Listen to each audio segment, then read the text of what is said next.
Hello, hello, hello. Hello.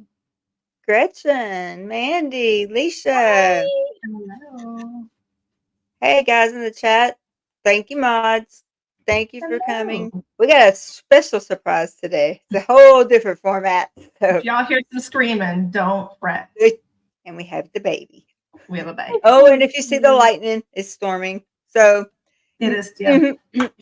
So yeah, it is storming. So there's that. What's new? Anyway, thank you all for coming, Lisa. Is Gretchen muted? Huh? Is Gretchen muted? I think so. Are you muted?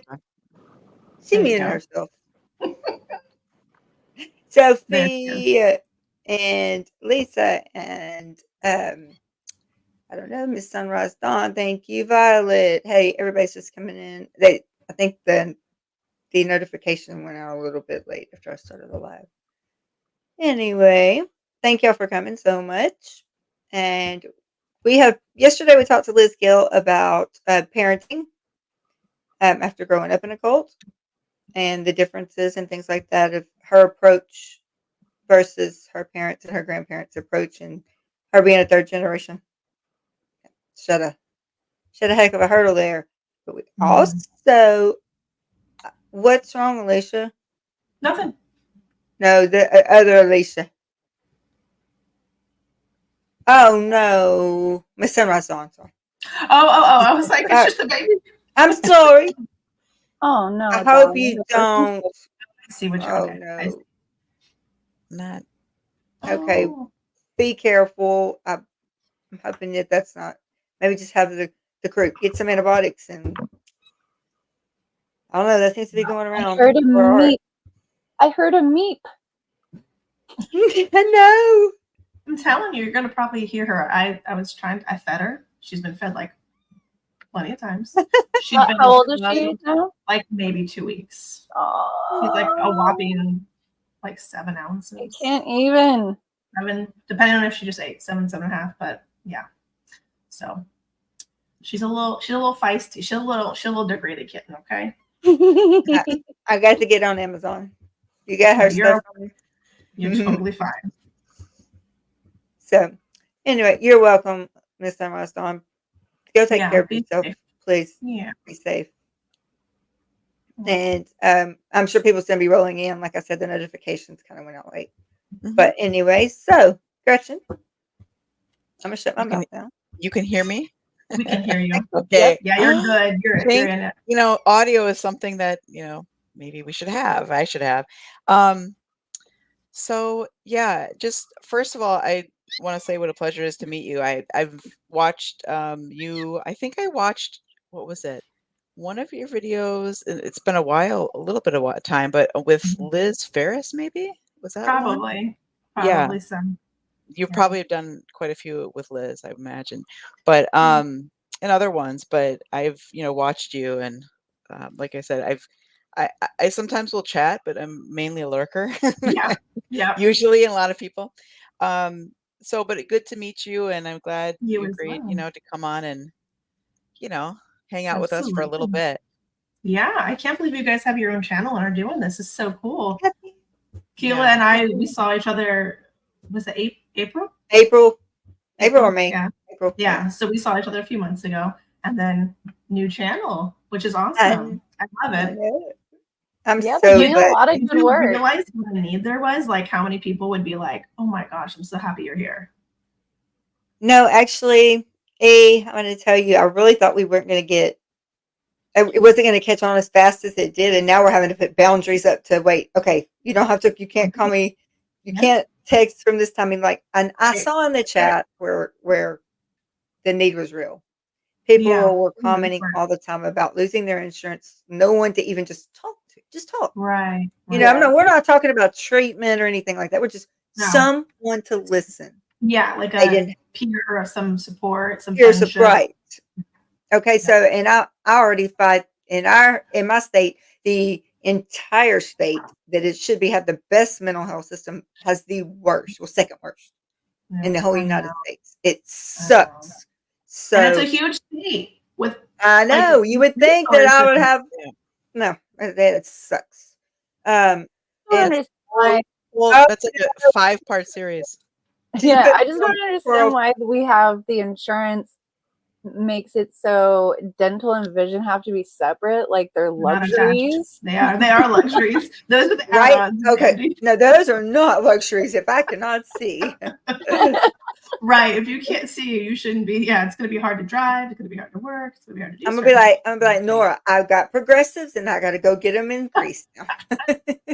Right. And you know what also, and people probably aware of this, like a dental infection, if you leave your Mm-hmm. dentist, you have a tooth infection or something in your gum, it gets in your bloodstream. It's all, I mean, not Well, put me over, in a but like coma. it 3 causes a weeks. lot of physical Yeah. full It, body Yeah. problems. So Right. that stupid tooth infection put me in a coma for 3 weeks. That wasn't the main cause of it, but that was the initiating cause of it. yeah. Because my Mhm. liver and my one kidney were not filtering and functioning. So the infection, it did its job. The infection come out. It went to my brain because it had nowhere else to go. That's scary. Yeah. Mm. Yeah. Yeah, I got lucky. I had to get an emergency root canal in December, and my face like blew up like if it was a golf ball under my Oh, skin. gosh. It was Ow. bad, but it's all good now. So I got again, all like I'm still paying off like the emergency part of it, and I had insurance, and the insurance didn't cover much. See, that's the insane part is even with good insurance, you're just like, how do you even, No, I know my mom paid $9,000 for not very many teeth up here because seizures. I've ground them all. I broke them all. They've all had root canals now. I mean, and that's over what my insurance paid, and that was just for Mhm. the from here to here. I'm like, wow, Yep. thank you, Mama. Hmm. Mhm. Yeah, so it's a real need. I mean, really, the mental health part, even that, it's Yeah. so primitive. Yeah. And now I've noticed they're teaching, and Gretchen, I was going to ask you about this too. They're Sure. teaching in my state, they're teaching the recovery method instead of just mental health treatment. They're separating it into you get your treatment and then they're going to keep you in recovery. That does not work when you have a facility like mine. And it gives them false hope. They're never going to live on their own. They're not capable, nor ever will be.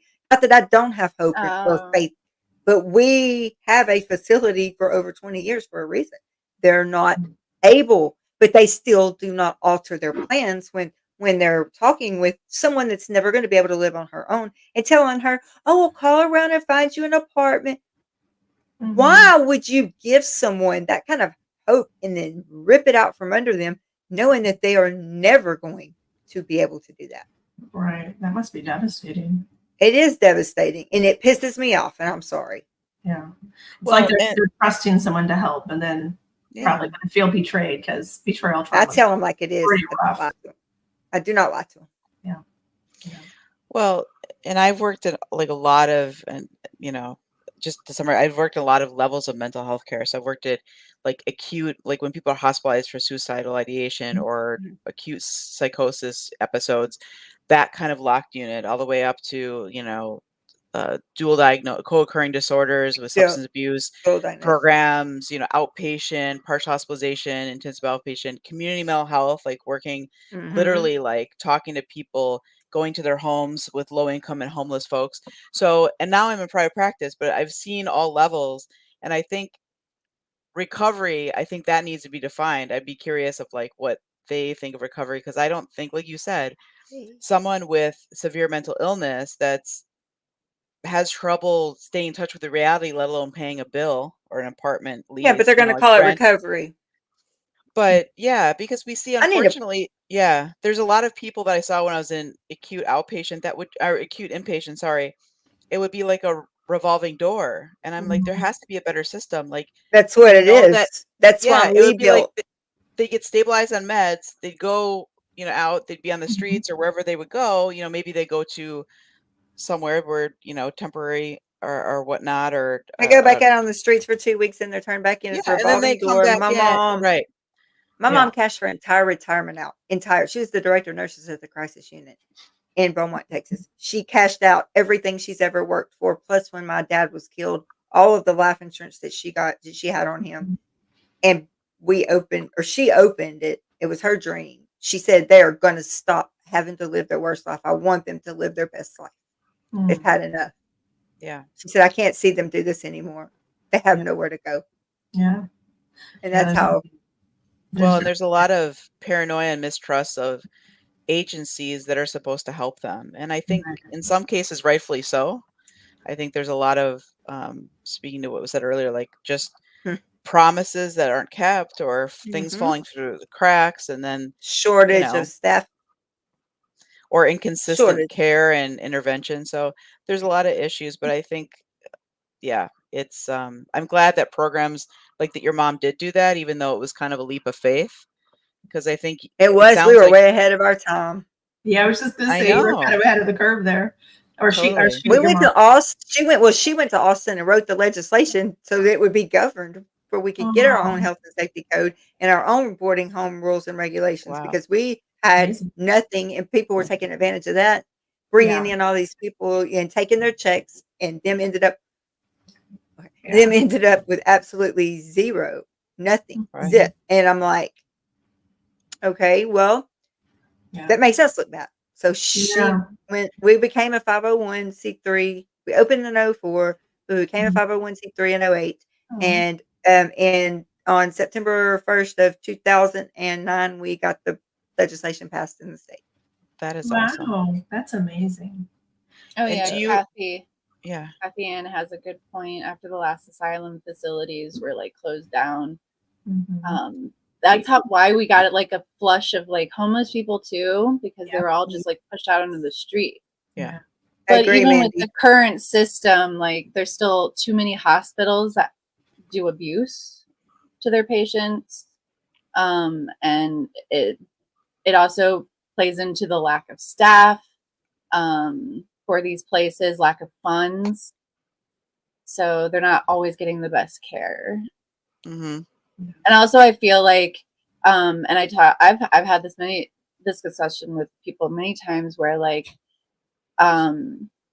people will go into your fields with like in the hospitals, and they want to help and they have genuine intentions, but maybe the policies are what's keeping them from like really helping people properly. Because like I only knew of hospitals when I was a teenager, so I was a minor when I was in a hospital. Yeah. Yeah, and there could be some definite big changes, and I had some ideas about that, but that's maybe for another time. Yeah, for sure. But yeah, that's when I wanted to really, that would be another topic, but I really wanted to look at systems of care. For like, not only in the US, but we have a lot of folks that are in different countries, and I'd be really interested to see what their system for mental health looks like there in their country. So, Gretchen, can you see that? I know it's not really big, but recovery sport definition. Yeah, it's defines recovery as a process of change through which individuals improve their health and wellness, live self-directed lives, and strive to reach their full potential. Recovery signals a dramatic shift in the expectation of positive outcomes for individuals who experience mental and substance abuse conditions, or the co-occurring of the two. So kind of vague, right? Very vague, because I mean, it's got the principles, but it doesn't address the majority of the people. Like right here, 2 in 3 adults who have ever had a mental health problem consider themselves to be recovering or in recovery. And then the 7 in 10 adults who have had a substance abuse problem consider themselves to be recovering or in recovery. In the guiding, it's health, home, purpose, community. Okay, so having a stable place to live, my whole point with this whole thing is that housing. We provide the housing that we provide. They know that they're pretty much going to be there. We're long term, and I mean, they have to be medication compliant. They cannot be violent to themselves or others. They have to see the doctor And they always like to scream at me, I have the right not to take medication. Sure you do. You have the right not to take your medication, but you don't have the right to refuse it and live here. Right. That's right. Simple as Yeah. that. Everybody has a choice. There's Well, conditions. and that's not, I mean, when I have someone that is so schizophrenic and suffers from dementia that she's never spoken but one word in 10 years, you're going to come and tell me that you're considering her in recovery? Wow. Mm-hmm. I Yeah. don't agree with this. Walmart's here. Sorry. That wasn't part of the speech. That was like that was actually Walmart is here. This line going up. I thought that was part of I her thought speech. that was maybe. I was like, all right, let's talk Walmart for a minute. I was like, hold on, is there something I need to know? What do I know? My dogs are out. About My dogs are Walmart out. and housing. No, my dogs One of are the out. things that I feel like I've heard there's a lack of is therapists who are cult experts. Mhm. Absolutely. There's a very small percentage. Have you tried looking for specific therapists like that, Elysia? I haven't done therapy either, just full disclosure. I've read. Oh, you haven't done therapy? Okay. No. But I No judgment here. but I'm totally pro therapy, and I've read stuff and listened and done that kind of stuff. Pretty much everything you can do besides having a therapist. But yeah, when I looked, no recommendations in the area. And if you go to a specialist, they're really, really, really expensive, and they usually have a really big waiting list because there's so few. Yeah. So it's the same thing with trying to get adult services for like autism. right. Same thing with kids. Like there's just a long wait for a lot of that stuff because there's a lack of therapists who even know really autism very well. They usually know ADHD more. Right. And I can usually work with therapists who do that and they'll read up on autism for me. That's what I would want as a therapist to if they don't know something about your condition. I've had therapists just be like, I don't think I'm the right fit. Instead of trying to know those things and work with a client and be able to research those things with your client. So I was lucky to find the person that I have right now. And she is like, yeah, I will totally look into that and we're going to figure things out. That's nice. Because then you feel you're not alone. You're in it. We need more therapists to really I know there's a lot of training for different specific, Gretchen, I don't know how many certifications or workshops or anything you've had to do for your practice. But the more you have, the more techniques you have to learn, you have to start, it probably adds up. And it's hard to be a specialist if you're trying to learn everything. I can understand why we need some specialists, for specifically selective mutism disorder. When my oldest cousin was diagnosed with that, there was literally 2 therapists in the country that knew the ins and outs of selective mutism. And this was early 2000s. Oh. Now more people know about it, but that's the thing. You run into the problem where people don't know about these little niche things, and we need more discussion around those so people can learn those things. Again, Gretchen, going back to our conversation, from our live, talking about the knowledge of how we need to get more knowledge out about trauma-informed care. Yes. Yeah. Yes. And even I'm still, obviously learning is a lifelong journey. And so I was even thinking, I have a book that I'm reading on trauma. I don't know what the exact name is, but trauma-informed mindfulness, because if I were to even just you think, okay, just a recommendation for calming or self-soothing, a meditation. Well, having a silent meditation for someone that's been in a trauma situation, that silence or that body awareness could be very intimidating. I would say it might be harmful, right? Yeah, it could be very triggering. You can start to feel almost like maybe you're dying. I know when I start to have massive panic attacks, it literally feels like I'm gonna die. Yeah. But imagine now I'm saying, okay, Mandy, pay attention to your body right now and really be in it. And then someone's had some kind of really bad abuse to their body. And it's like, so you're making me focus on this now? That's going to raise my panic bells. That's actually going to backfire. It's going to cause more anxiety, more panic if it's not done. So I was, I've learned since that time, like different approaches to mindfulness for people that had, extensive trauma in their background, let's say.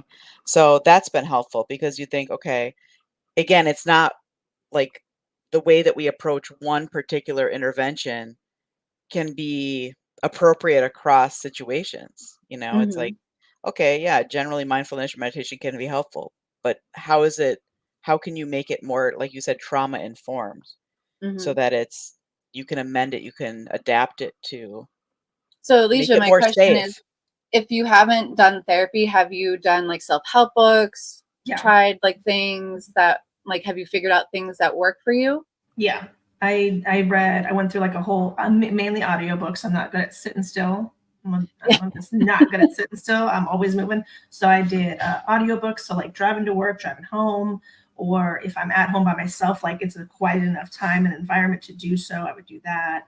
And just taking time, just kind of like throughout the day, like away from all the stimulants, like kids, my animals, like just kind of like taking an extra long shower maybe, or going outside by myself, just doing little things, like even if it's 10 or 15 minutes when you're super sensitive or triggered or very ugh, like everything is just like getting on your nerves.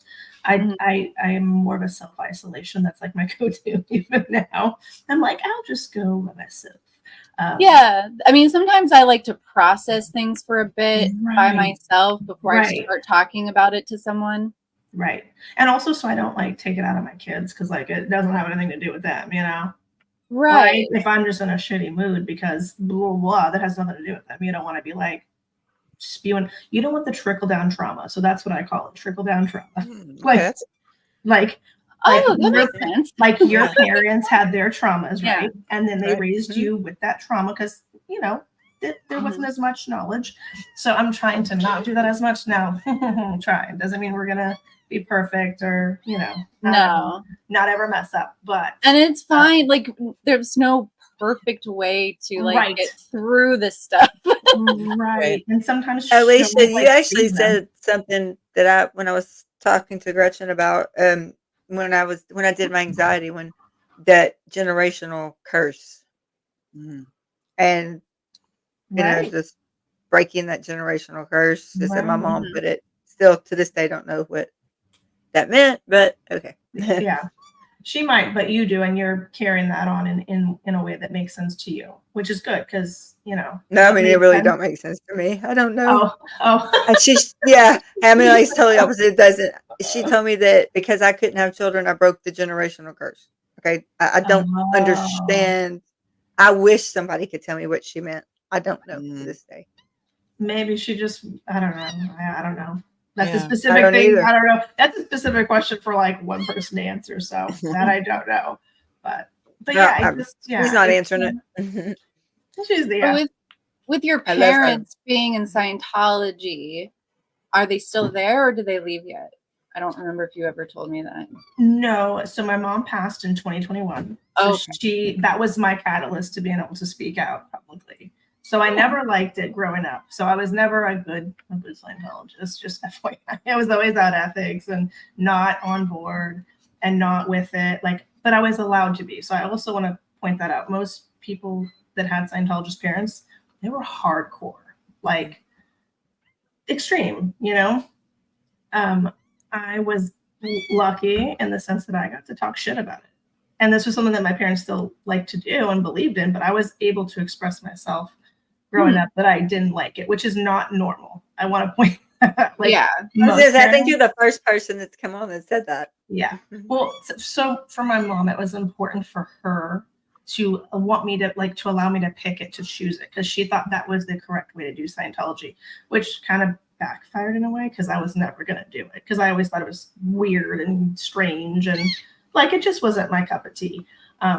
So it was always more or less like an embarrassment for me, because most of my friends were not Scientologists. Most of them were just, Christian, Catholic, whatever, more everyday. So you were public Scientologists? Yeah. Or they were? Yeah. Yeah. Okay. Yeah. So by the time I was born, yeah, they were public. So we mainly went to regular school. So I pretty much just tried to not let people know that my parents were. Of course, if you knew anything about Scientology and you ever came over, you'd see all the freaking books, like the bookshelves of books, and you would know. But most kids aren't exposed to that. So they don't know what it is unless you know what it is because your parent is or you know somebody that is. So for the most part, I got, I got to slide under the radar with mostly normal friends and people that didn't have that. So even now it's funny because, not funny, but funny because friends that I've known since like middle school now be like, oh my gosh, I didn't know that that's what was going on. Like when we were growing up. And I'm like, yeah, that's where I went for a year. Like I just disappeared. I was sent off for boarding school. So like it's a whole boarding school. It was like a whole like oh, you did boarding school? Like was it co-ed or was it all female? It was co-ed, but so I went to one of the ranch style schools at Mojave boarding. Yeah. Oh no. Was it part of the troubled teen industry? That's always what I thought it was. I literally thought because I went I would have been 8th grade, so I was 14.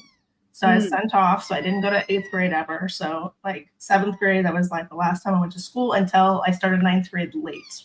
So I was just kind of, in the middle of nowhere doing play. That's what I called it. And I wouldn't call it education. So I was there for a bit. And it was not good. I was in trouble for everything, for existing, for being a girl, for having boobs, because like that's so out of ethics. It's like everything's a problem. So and I'm also a very like you can control the size of your yes. That seems to be annoying. It kind of reminds me, does anybody remember of like Jessica Simpson and how like Christian music wouldn't accept her because they thought she was a distraction? Because of her breasts, right? Because of her boobs. It's man, what is the deal about the boobs? Poor Nance. She's not the only one or the first one, huh? Yikes. It's one of those things where it's just like you're showing the worst part about any religion, like that shouldn't be what, and I don't even think that she was dressing super provocatively. I feel like Jessica Simpson was one of the least right in that time. Now, of course, I used to rock out to some Christina Aguilera at boarding school because these kids didn't know anything. So most of these kids were so Scientology that they didn't know anything about pop music or anything. Oh. And so I was always like, what? Like, so for me, I felt sad for them because they were so isolated. And it seems like I'm noticing there's a big difference on how people are raised as public versus in Scientology. Like there's a really big difference. Sometimes I think there probably isn't. Like it's probably pretty more strict, but most of the public Scientologists I've talked to or ex-publics have said that they've just let their kids go and pick what they want. Yeah. And that's kind of what I always thought. And so it's been interesting now as an adult because I never talked about this stuff when I was a kid. I hated it. I rebelled against it. So to me, when it was something that came up, it was a negative. It was never positive, always negative to me. So I always just kind of pushed it back, because like as like that was the most in-depth I ever had with Scientology all the time because I lived there. You're living in a trailer in the middle of nowhere. So like you can't do anything. You can't really, I mean, you can think about running away, but there's one highway. There's not a lot of traffic. Yeah. Mainly truckers. They set that shit up on purpose like that. Oh, so for you sure. Can't run anywhere. For sure. And which makes me realize, like as an adult, like they probably had other places that were more close to town and they had a lot of runaways. Like you hear a lot of people talking about how they had to escape and all that. And it's like, well, yeah. I mean, even as like a 14-year-old who was just randomly thrown there, that was my thought too, is like, well, let me just run away. Because that was just like, how else am I going to get out of this? Because I'm not doing their education. I'm not doing their program. Like I never finished it. There's two programs, two parts of their program there. And you start at the one facility, they're maybe 3 to 5 minute of a drive and it's all dirt. There's nothing really out there. A few houses, maybe 2 or 3 gas stations. One gas station had a half Taco Bell. So that was our treat. I'm not joking. That was our treat. Like on our 4 days off, because you go 10 days straight and then you have 4 days off. So on the 4 days, you could, depending on who your adult leader, if you stayed on campus, if you stayed there, then, and if your parents sent you money, then you could go and have sugar. You weren't allowed sugar at all when you were there. So no TV, no sugar, no outside influences, nothing. So you're super isolated. Yeah, living in a trailer. I was lucky because when I went, I was the only girl at the facility. So I got the trailer to myself. So normally you'd have bunk beds. So you'd have 6 to 8 to 10 to 12 girls in one double wide trailer and only one bathroom. And it's not a big bathroom. If you've ever been on the old school trailers, it's, you know, yeah, we had trailers, toilet. Right. So it's not really that big. So I was lucky in that sense, but it just added to my isolation. It wasn't like a real boarding school where you had dorm rooms and stuff. No, it was like the program, like that's exactly. I called her. I'm like, Alicia, is this where you were? Well, I watched that. So I wasn't there. The and I program. will say it was similar, but I will say I was only there for like 6 to 7 months. I was never physically abused, though. Like I thought if I pushed it with my teacher, he might get a little, because he was very authoritative, but he also seemed to like me, and I didn't know if that was a good thing or a bad thing. Mental abuse? Was there any mental? I mean, you're playing with clay. That's all you're supposed to do all day. That's your school. Is you're supposed to, the way to happiness, you're supposed to clay demo every single step in the way to happiness. And I think there's like 40 or 50 something. So I hate the feeling of clay and I do clay. too. Oh my God. It's dirty clay because it's all these kids that just use it, and it's not sanitary. So, and that was like the classroom was another double wide. So I had my double wide and I would walk. There was a little like place to eat, cafeteria. We didn't really eat there. We ate at the main campus mainly because it was too much work to clean up for 2. And I guess there probably wasn't like a whole lot of students when I went, because I went probably about a year or so before they moved to New Mexico. So they were in California in the desert in Newberry Springs. So if you look it up, it's literally, I think if you look it up on YouTube, I think it's like the town that's like just the dust covers the houses. That's what it's known for, because it's just dust and dirt. Oh, also, what year was this that you were went 2000. So 2000, 2001. So that was rough, because you know what else came out in 1999, 2000? Juvenile Back That Ass Up. Like, that was the anthem, and I couldn't even play that. I was like, 99 into 2000. So I got in a lot of trouble. Alicia, I think you and I would get along. We would get along great. This is great. I got in a lot of trouble for my music choices. But some of the teachers stopped bitching because, like, I was like, well, it's my choice. I can listen to what I want. And what are they going to say? They like eventually, like, there was one teacher, or I think she was the ethics officer, actually. She was a silly little bee. I was trying to choose my words nicely. She's one I never got along with. So I was in trouble for being promiscuous. Do you know why I was promiscuous at 14? I talked to the boys. I talked to the boys who were my classmates. Of course. They do the same stuff in religion. And I called her shit. I said, how am I being promiscuous by talking to someone? Just talking. Yeah. And in the classroom.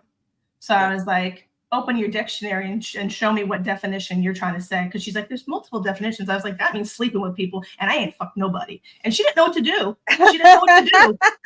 And I was so I had been essayed already. So I was very touchy on this. I was like, I am a virgin. I have never done nothing. So fuck you for that. And I was like, go look it up. And so she was like, not really. Wow. Like, didn't know what to do, but she did look it up. And I sat there and I waited and I said, you tell me what definition and what variation it is. And she couldn't. I said, talking to someone has nothing to do with having sex with them. I said, so don't you ever say that to me again. And I walked out of her office and I didn't go to class for like 3 days. Because here's the thing.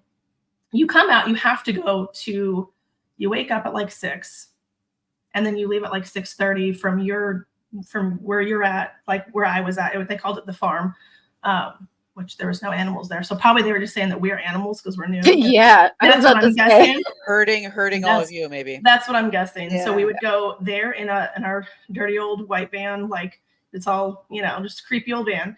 We would load up on there, go to the main house. We would do exercise like hardcore with a retired Marine guy who would just be yelling at us like, So we do like an hour, 30 minutes to an hour of exercise, and then we'd run in formation throughout the desert for like 2 to 5 miles a day.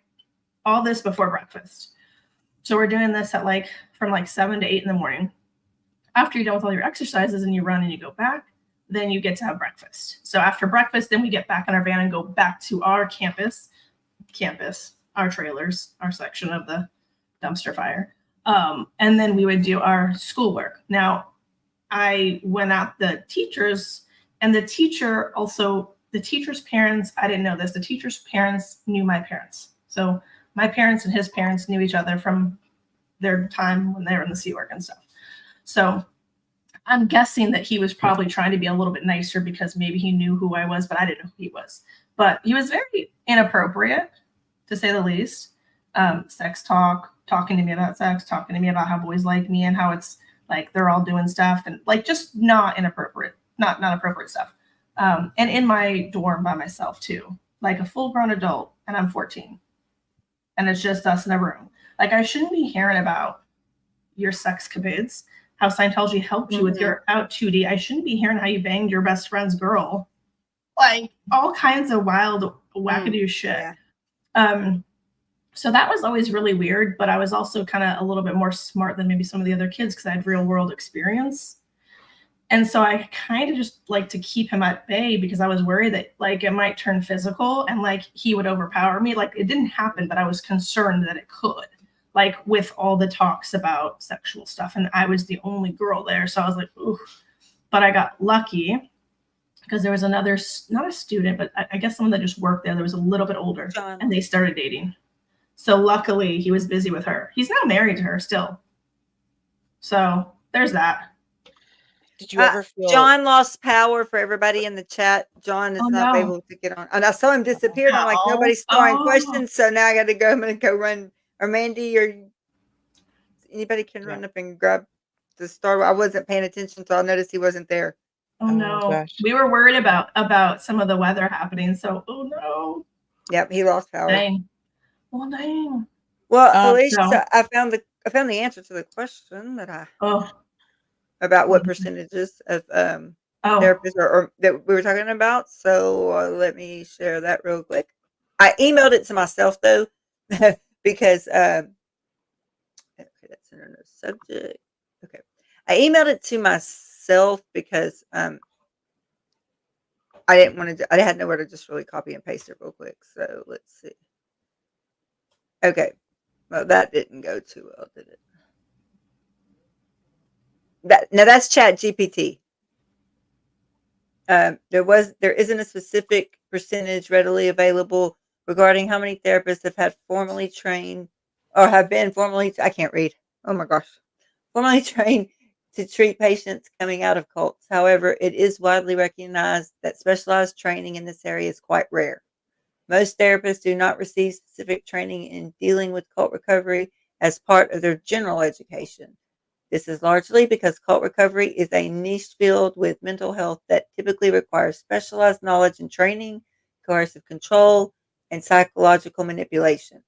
Those therapists who are knowledgeable in this area have often sought out additional training or certification through specialized organizations or workshops that focus on cult studies and recovery. So that don't. I would also like say cult recovery / religious cult recovery too. Yeah, sometimes like, any of that. Religion can traumatize you. Yeah, it does say organizations, but the cult recovery, and I thought. Yeah, I don't know if anybody knows of this woman Daniela M. Young. She wrote a book called Uncultured, and she grew up in Children of God. Oh, if anybody knows about that. And then she went straight into the military. Yeah. So she's like a cult expert / high control group, very bad leadership.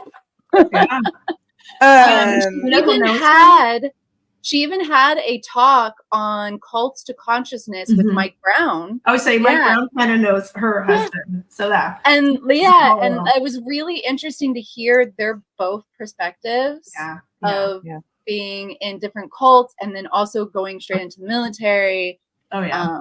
It was a very interesting conversation. What was it called, Mandy? What was it called? The book? Mm-hmm. Uncultured.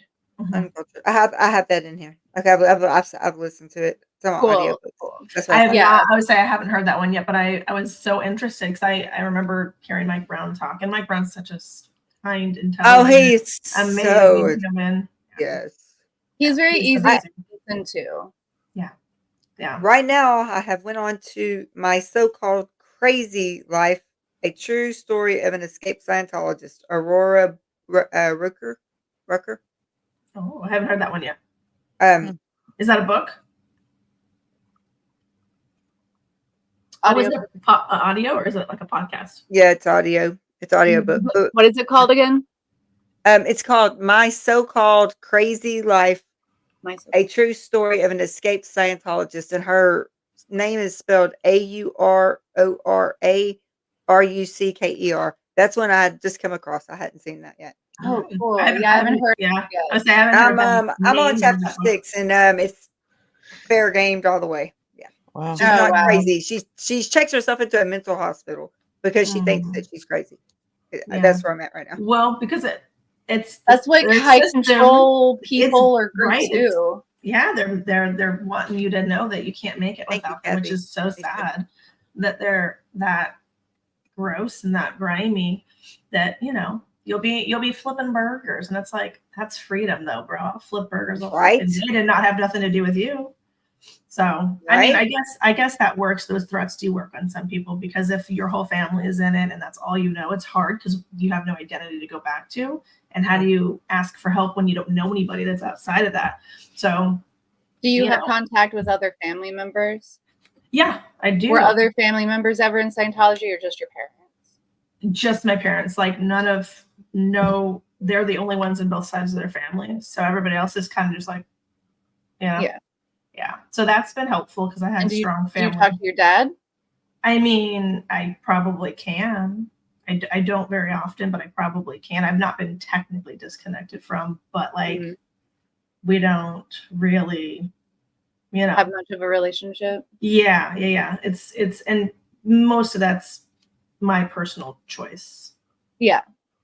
So I mean, I felt like I did my job as like a sibling. I have 3 other siblings, so I felt like I did the nicest thing by kind of being quiet-ish for everybody to get married and have their kids. And then once my mom passed, that was like the catalyst that I was like, I'm not gonna pretend anymore, and not pretend, because I don't want to say pretend, because it was not a surprise that I didn't like Scientology.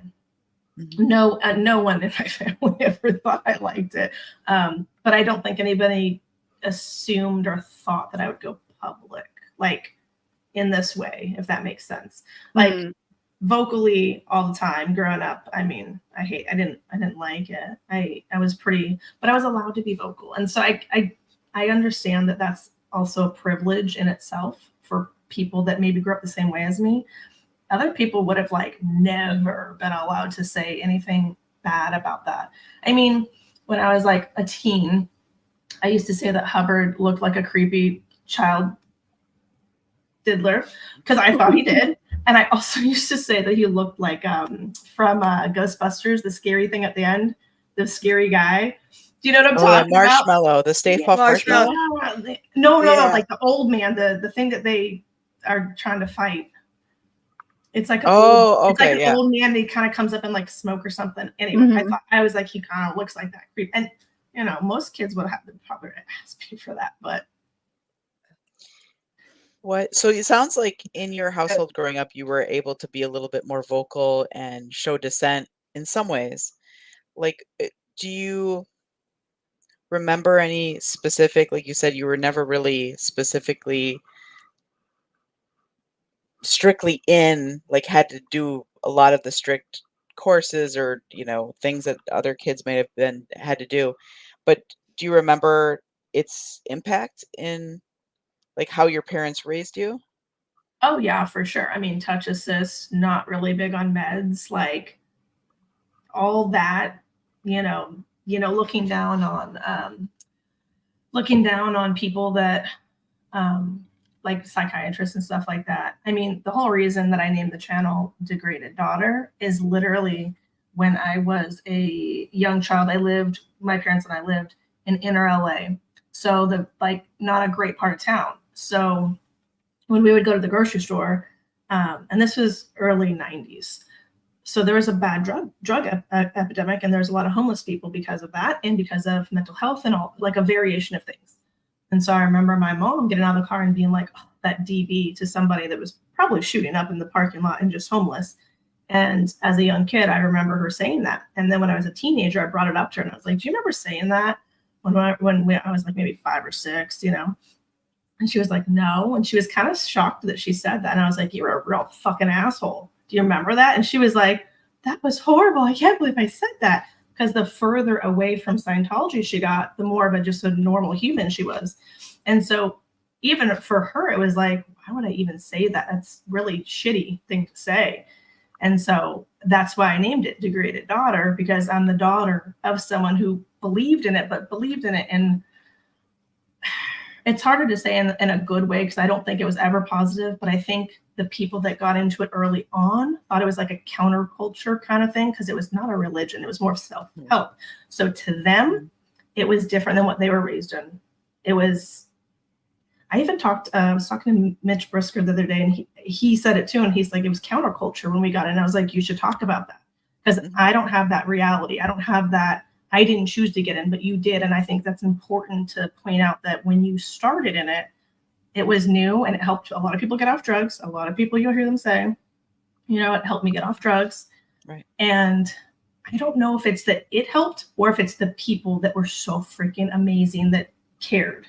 I think it's more the human aspect to me, that they had the support that they needed. They felt like they had a community. So to me, this has been helpful for me to see how my parents ended up there. Like for me, I knew my mom, it was more trauma, you know, like her dad took his own life after going to war and coming back never the same. I mean, it's a very touchy subject, and most people don't talk about that. And so even that, I'm sure that for her, this felt like she could help herself or heal herself or whatever, and become better and kind of, I don't know, somehow not fall into the same thing, because he also became an alcoholic after going to the war. So like the anti-drug thing, perfect, right? Because like that's already something that she's a little bit probably nervous about because of, you know, losing her dad the way she did. And she was only 10 when she lost her dad. So that's, you know, it's very young to not, you know, and have she was one of 6 kids. So she's in a big family. So that's a whole, you know, its own little trauma that really shapes someone's life. So to me, I always wanted to understand the why someone gets into it. And most of it is for good reasons. Because like it's been said before, no one walks in and says, I want to join a cult. Mm-hmm. They go because they want help. They want love. They want support. They want community. They want to be able to have the answers. Why they're easy targets, because if you feel lost. Exactly. I've even talked to one of my friends who dabbled in it. He got into it because of Danny Masterson, apparently. Oh, wow. Yeah. I have that episode on my channel from like months ago. But he basically said that like when Danny and what's her face, the redhead, I can't think her name. Oh, Laura Pepron, yeah. Like convinced him like, hey, I know that you're looking for something. Like it was a time in his life that like after Nickelodeon stuff was over and he was looking for other acting gigs and not really getting anything. Mm-hmm. It was just an easy thing for him to go in there. And like he took a couple of courses and then realized, wait a minute, I don't actually want to do this. This is not my jam.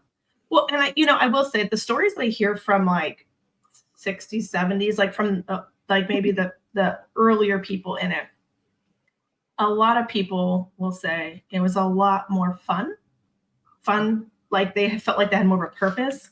And it was funny because I've been with my husband since we were 17.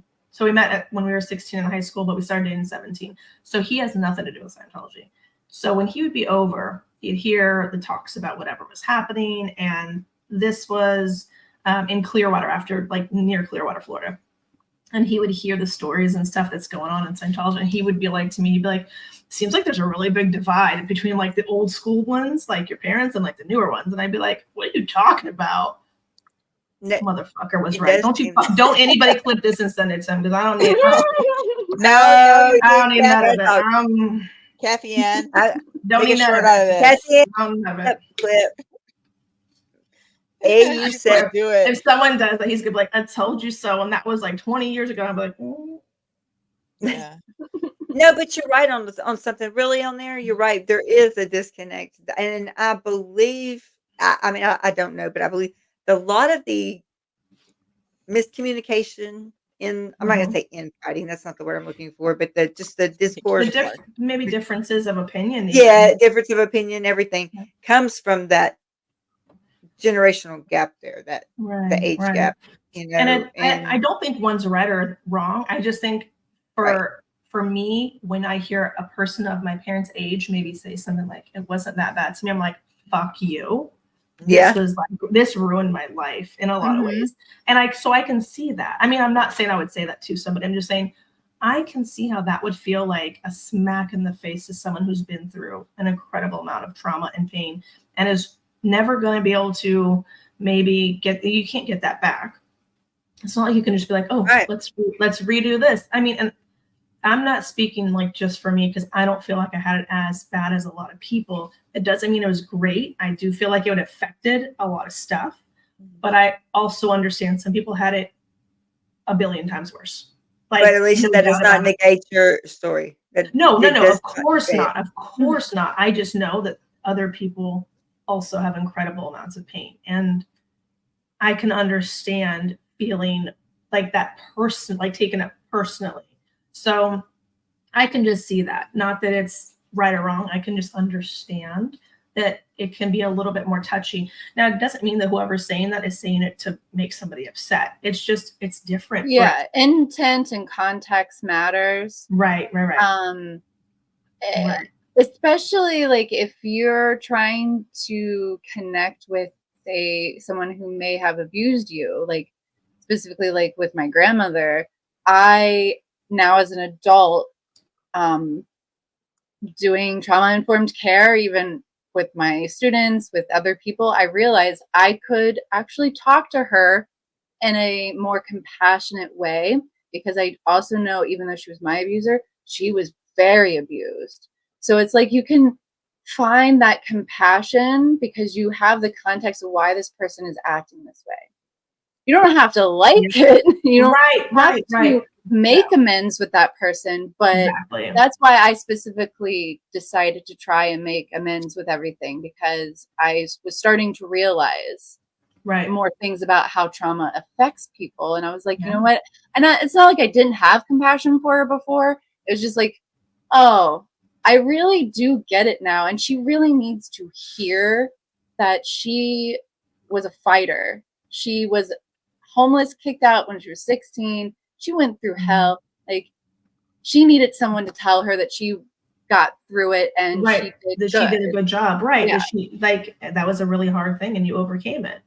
And I do feel like that's something that's missing in general in society. And so it's always been one of my things that I was like, YouTube was never something I was like, yeah, I'm gonna do that for sure. No.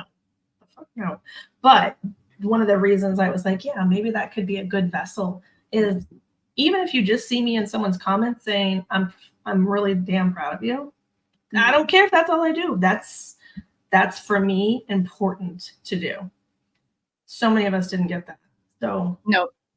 Just to be heard and recognized. Yes. And to know that you're not alone. I mean, that's been one thing. I have never talked about this like I say hardly, but besides just with my husband, because it's a weird topic. And so most people, even that I've known since I was like, 13, 14, 15, are like, I don't know, your parents are Scientologists. I'm like, yeah.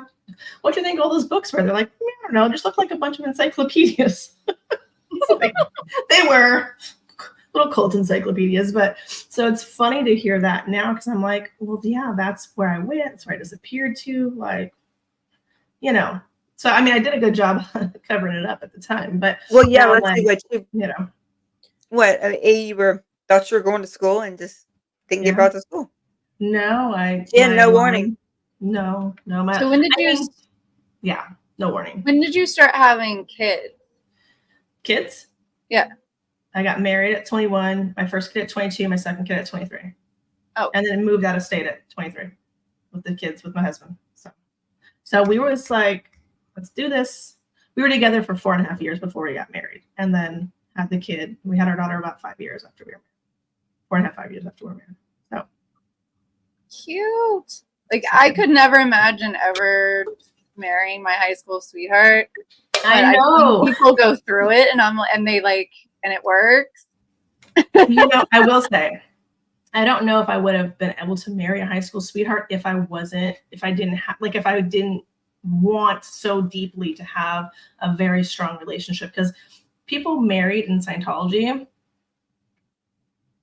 yikes. And they barely knew each other. Yeah. Well, yeah, because so like my parents were married for like 30-some years before they split. And it was weird because I'm like, why divorce now? You've been together for like 30 years. Your kids were grown. Like, why? But my mom took that very hard because she was a stay-at-home mom. So she got fucked out of everything, because you don't use lawyers when you're a Scientologist. You don't sue other Scientologists. So quickie divorce. She got next to nothing. She ended up buying a house that was my old teacher in boarding school's house. So she bought her house from my old boarding school teacher and his wife, who was at the boarding school when I was there when they met. Wow. Creepy as hell. That's, Scientology is such a small little circle. But so how was like your parents' relationship with your kids? My mom was the closest to my kids, but she also knew no Scientology around my kids or I'll fuck you up. And I do talk to my parents like that, just full disclosure. Like I am very a mama bear. So, and my mom respected that. She never would push it because I said, if you talk about Scientology, if you ever try to attach a cyst, I said, I will fuck you up. Like it'll be on like Donkey Kong. None of that around them. No Scientology talk, no Scientology words. I don't want any of that shit around them. And so she very much was like, okay, she never did. But we also lived in different states. I mean, we moved when my youngest was 3 months and my oldest was 15 months. So we've lived in a different state this whole time. And so what about your dad and them? Yeah, I prefer it's a little more Scientology on his end. So I prefer a little more distance for me, just because I like everything's Scientology, Right. And so I'm just like it's a point of not being able to trust for me as a mom, and I don't want my kids to be exposed to that because to me it was harmful. Now when they're older, if they want to research it and they want to look into what it is on their own, that's okay. But I don't want them to be forced into any religion at all. I mean, they're welcome. Nobody should ever be forced into religion. Right. But I will say, like, I do want them to be able to express that if they want to, but I'm not putting it on them. More or less, I want them to be informed if they want to. If they want to look up something, then cool. You want to have a conversation, cool. My husband was raised more Christian, so he knows more about that than I do. So you have a little more of, he understands some stuff more than I do, because they'll be like, what's that? And I'll be like, oh, no, ask your dad. It's like, I don't know. It's foreign to me. I know they're still in the process of coming of age and growing up, but your kids, but they, does your husband, does he go to church? I mean, I don't want to get too personal if you don't want to share, but is he practicing? Does he expose them to, the Bible or other things, teachings? No. Yeah. Yeah, he's not super, he's more into, he believes in higher power, I think, but he's not super religious. And that's also a me thing. I'm like, he was a little cute church boy when we started dating. He fell out of it. What did you do, Elysia? He fell out of that on his own. Well, no, he said he had too many questions, and he's still friends with some of his, childhood. That's why my church didn't really care to have me around anymore, because they're like, you asked too many questions. Well, he said that. He said, I think I had too many questions, and I get it. Some of it is just hard to answer because it's a book written so long ago and times were different, and so translating that and depending on what you believe or don't believe, to me, I'm like, it's cool if you look at it as just like a reading material and maybe not believe every single thing. But that would be the logical part. But most right.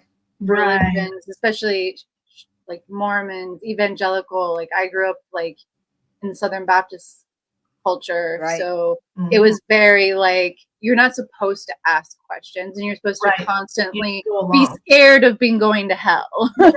Yeah, that's it. You're scared. You're feared into going to hell, and that's it. Don't ask her a question. And see, and I don't think fear is super. Like, I mean, I say that. The other night, I was like, these kids are love. That's what I said. Then I was like, these kids need to be a little bit more fearful of me. My husband's like, for what? I'm like, so they fucking listen. Like just a look like what? I always be talking wild, but they get they get a lot more freedom, which is good to an extent. But then you're like, hey, you want to go do something? No, I don't want to leave the house. And it's just like, do you like? I would never even be able to they'd be like, we're loaded up in 10 minutes. Well, let's go. You know, so some of it's a little bit. I sometimes catch myself being that cranky old lady. I'm like, well, I'm married, and my husband's like, so what? You wanted to do better. You wanted to do different. You wanted he's like, just quit it. Whatever. Okay. So you know, go ahead, Gretchen. No, I was just gonna ask. That was kind of in line with my questions. Like we talked yesterday about attachment style, like about how some early childhood experiences can affect your. You know, how you it can affect your adult relationships, but also can affect how you parent, either, like you said, taking things in, sometimes retaining some of the way that you were parented, or sometimes going a completely different direction.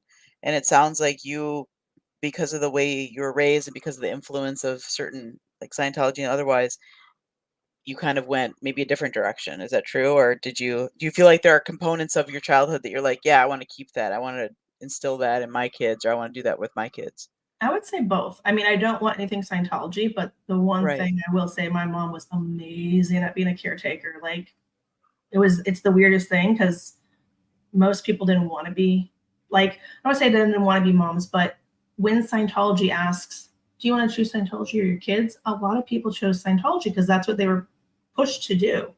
So my mom's kind of one of these weird people that was like, no, I want to be a mom. Like, that's it. Which is weird to me because I have kids and I wanted to have kids, but I'm like, how did you like us that much? There's 4 of us and we were all wild little fuckers. This is in the 90s. We're beating the shit out of each other. I'm the only girl, just full like disclosure. I'm the only girl in my family. So in the 90s, we'd be like running amok, running up and down the street, playing, just being, because she wanted us to be able to be kids. She was very big on us being able to just be kids. So in a lot of ways, like, we got really lucky, because if we had a mom that was anyone else and more, you know, hardcore into the book and to the belief system of they're just, you know, old souls and young bodies, you know, I don't think we would have had as much leeway, and I think we would have been like just put in Scientology. So do you think that your parents didn't believe in that aspect of Scientology? My mom definitely had some issues with certain things. What, I don't know. She was a nanny before she had me and my brother.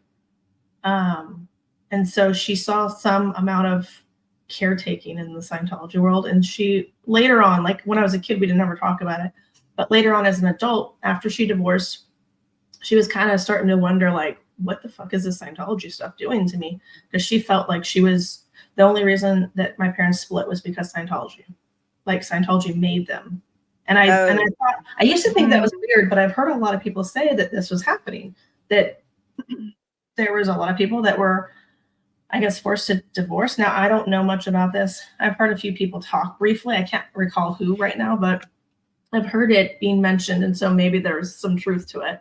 But she started to kind of peel back the onion. And so that's where me and her were able to kind of talk and kind of understand each other a little bit more. Because it's like, she liked the aspect of it that she thought she was saving people and helping people, which makes sense because that's what she wanted to do. And I mean, even to the point where, like, when I was a teenager, we would have a, goodness, what are the people that come to your door? Jehovah's Witness. She would come like every Sunday, and my mom would invite her in and talk with her for like an hour and a half, knowing damn well she wasn't going to like convert, but she just wanted to talk about how she believed in God and like acknowledge her beliefs, which I thought was like, who does that? But that's just who she was. She just wanted to, you know, be nice to this woman who like would come every day, and she'd be like, I'm not going to convert, but you know, come on in and we can talk. And I'd be like, what are you doing? Like, you know, but that was just, you know, that was what she thought was important. And so to me, I try to keep that also in my head. Like, they got in for what they thought were good reasons to do good things. It's sad to see some people still there in their older age, you know, because like some of that's horrific. Yeah, when we were in Austin, they don't realize like what they're missing. They don't know anything else. Well, like the dude that what the first time I ever protested the Seattle org, there was a Scientologist who approached me, this like older dude. He looked like he was late 50s maybe, and he was just like, I've been in it for 50 years, like I can tell you all the good things that have happened, and like, don't you want to know the good things about Scientology? And I was like, no.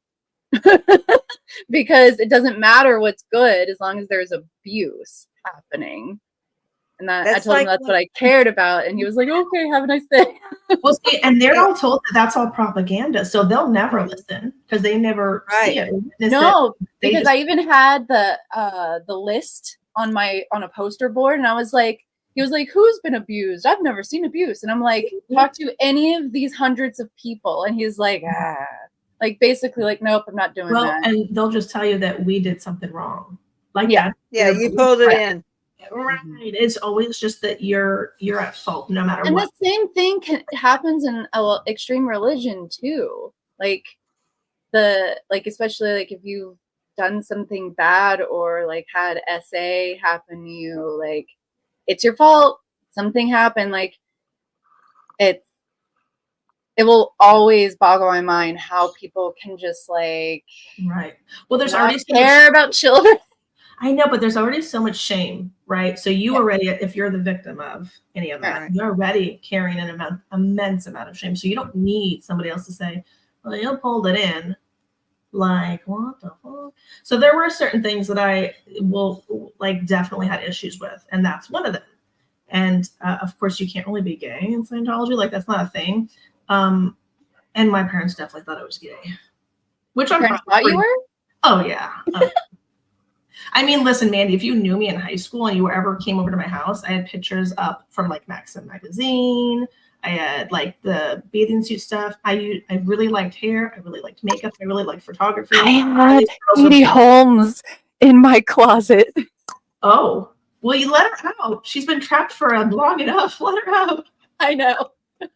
Well, the thing was I would always test them. I'm like, I had like Princeton and Backstreet Boys and all these other people on my walls. But when I was starting to really like girls, like I was afraid to put those on my walls, so I would like hide them in my closet. That's why they're in the closet. They're hidden. See, I was the opposite. I was like, this is my room and this is my space, and I'm gonna do whatever the hell I want. So I put pictures like of friends, and like almost every square inch had a picture or something on it. Like most of it had stuff all over it. So yeah. And then Lou would be like, so we had a party and my coworkers are asking if you're gay because I thought this was my son's room. And I was like, and get the fuck out of my room. And they'd be like, what? I'm like, so what if I am gay? But that was it. Like I would always buck the system and be like, what are you going to do if I am? Like, what are you going to do? That spirit that you have, I think, you know, like that might be the reason why there's such a difference with the way that the generation, your second gens are different than the older second gens. I mean, y'all still have that fire and spunk. Yeah. I mean, I will say I would not want to have me as a kid. I would not want to raise me. Like, just full disclosure, I would not. So I don't know how they did that. I mean, even with all their tools and patience, I'm like, how did you not like lose your ever loving mind? But somehow, some way, like, you know, some people just really want to have kids and really are good at being caretakers. And my mom was one of those people. So in that way, I was really lucky. But it's also sad because I'm like, so many good people like kind of find themselves in Scientology and then get like exploited, right, for their kindness. Like, you can just, you're really good. you just take care of kids your whole life. Like, just do that all the time. Like, that's all you'll do. And for some people, I'm sure that's fine. But for other people, I wonder, maybe they had other aspirations that they just put on hold. Because when you're wrapped up in a cult or a high control group, you're not allowed to even think really about having any of those other aspirations. I did have one other question for you though. Like, how does your trauma play into how you parent? Like, I try to be a little more sensitive. I'm also the bigger asshole of like me and my husband. I'm the mean one. So, but I do try to be a little more understanding and less corporal punishment-y, because I think that like for a lot of us that grew up 80s, 90s, that was normal anyway in society. And then of course in like, if like when I was at boarding school, it was just like aggressive. It was, kind of being hollered at, yelled at all the time. So I am a loud person by nature too. So I try to tone it down sometimes. But like you have to be more aware of not being too impulsive. Yes. Yeah. Yes. Because like sometimes what your first instinct is might not be a good one, because it might be not something that you would have ever done on your own. It's just what you're used to, right? And sometimes what you're used to isn't always the best thing. So sometimes just taking a minute, 2 minutes, 5 minutes, and just thinking about what am I doing, or learning to apologize, which I'm still not great at, but I'm learning to try to apologize to my kids. Because I know as a kid myself, right, we're all kids at one point. Like if your parents ever fucked up and they say, hey man, I'm really sorry about like XYZ, you'd be like, what? Like, like, but it would be really showing some human side. Yeah. Important for them to see, because then you're modeling the behavior that you would hope that they could have. And I'm always like, since I found out I was pregnant with my first kid, I was like, oh yes, that means I'm gonna have grandkids. That was my first thing that I said. I'm obsessed with being a grandmother. I know that's really weird because I'm 38, so it's not happening anytime soon. But I'm just like, I feel like, yeah, I know. I'm just kidding. I don't know. No, but like I feel like once I'm in that phase of life, I don't know why, but my grandparents are so important to me, and I just feel like, oh, I'll have made it because my kids are adults and they're functioning and hopefully good, and hopefully they pick some really good partners, and I can't wait to be able to be like an addition. Like I won't be, because there's a lot of pressure that when you're the parent, right? But when you're the grandparent, you get to do the fun shit. Like you get to go and help and be like, oh, you can feed them all the chocolate and you send them home. Yeah. No, I wouldn't even send them home. I'd be like, they have a room here, they can stay. I'll keep them here.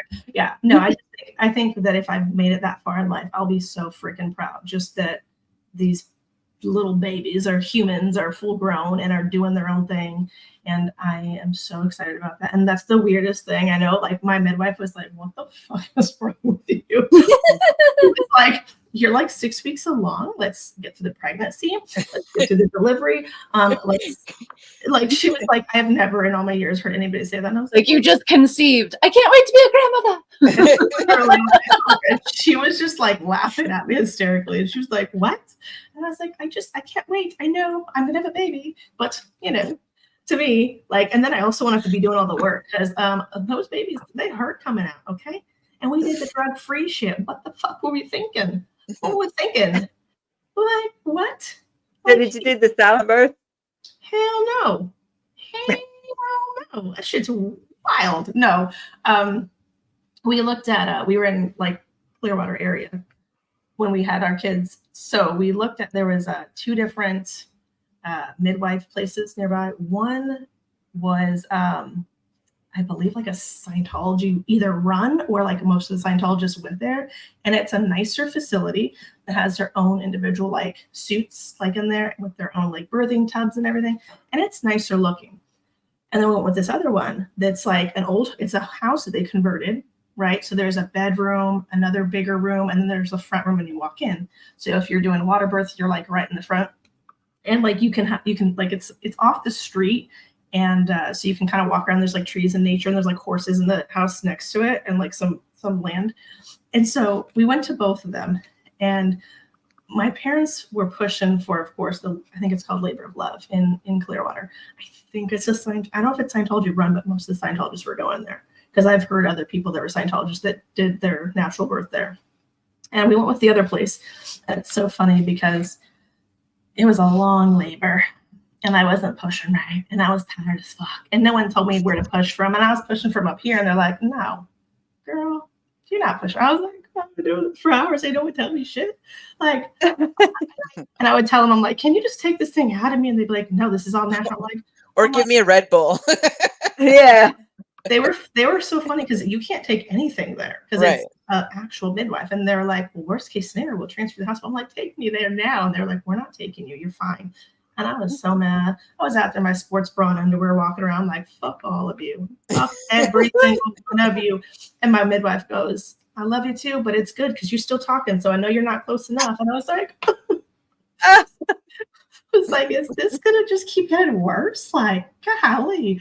So after she was born, it was so funny. My mom had said, she's like, I think you had a good choice going with this one versus the other one. It looks nicer at the other place because it's like, it's bigger and more like new. And she goes, but they don't know what they're doing over there as much. Oh, crap. And I was like, oh, I'm glad you're seeing that now. So it's so funny. So like, and I still talk to the people that we delivered with. So they're amazing people. That's great. Both of them, we did both our kids. And I'm like, why am I doing this again? Why are we here? And where's your epidural? Well, I always tell my husband, like, if we ever have another kid, which we probably won't, because he won't, whatever, lame-o. But if we ever did, I was like, I want all the fucking drugs. Put me to fucking sleep. Pull me out. Pull me under, bro. Like, I just need the experience of just like, oh, here's a baby. Oh, that's so nice. I don't have to do the work. That's so nice. Like, I'm just mentally, that's what I would like to do. Or to just be there and be like, okay, push, baby. Like, because it's not me doing it, right? I'll be like your was it breathing coach? I don't know. Doula or something, yeah. Yeah, doula, breathing coach. Yeah, like that's cool. So should we go to questions or comments? Yes, because and I saw her. She's got to be somewhere else too. So yeah. Let's go through. In your experience, what has been the most helpful in breaking free from the patterns and mindset instilled by the cult, both for yourself and for your kids? Ooh, having a husband that don't lie to me. Don't you tell him I said that. Don't you tell him I said that. Hey, like straightforward and honest husband. Yeah. I mean, I said I wanted it, right? So that's always good. And we're gonna clip that too, by the way. I know.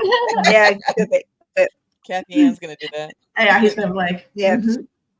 I heard you had said something. He's like, go on with these ladies again. These people, You should go on like every week. You should just make this a week. Oh, he loves me. He will just. Yeah. That's true because we met. I think they met briefly. Because we did Austin together. We did a trip. Yeah. So we had fun. He's a sweetheart. So just having an honest and kind of forthright husband has helped kind of to break away from some of those. That and just realizing that those are not my things that I value. Having I will say that's something that I also have a very strong moral compass, and I know who I am and what I want. And I guess a lot of people might not have that because they maybe weren't pushed in a direction that they didn't want. So in that way, I always try to take the good, even if it's not a good situation. What can you learn from it? I know who I am, so I don't really feel the need to, like, I try not to over-explain because that's a trauma response. Sometimes I do. Yeah. But, just understanding what you're saying and what you're doing and the why you're doing it is, like just logical. To keep it simple. Yeah. Keep it simple, stupid. So I was going to say it, but I was like, I don't want to say it. Well, no. What are we supposed to? What's the politically correct term I'm supposed to say now? I've had to take a class on this. Oh, I don't know. Silly. Keep it simple, silly. I'm sorry. I was trained on an ambulance by a paramedic that was real. He tell me kiss. Keep it simple, stupid. It was no keep it simple.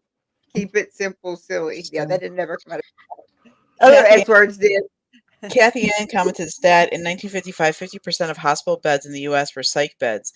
Within 20 years, in 2024, the U.S. has less than 3% of that. Wow.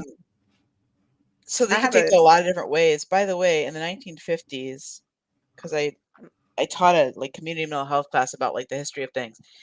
There in the 1950s, I believe you needed 2 family members to agree that you needed to be hospitalized, and they just were able to do that without your consent.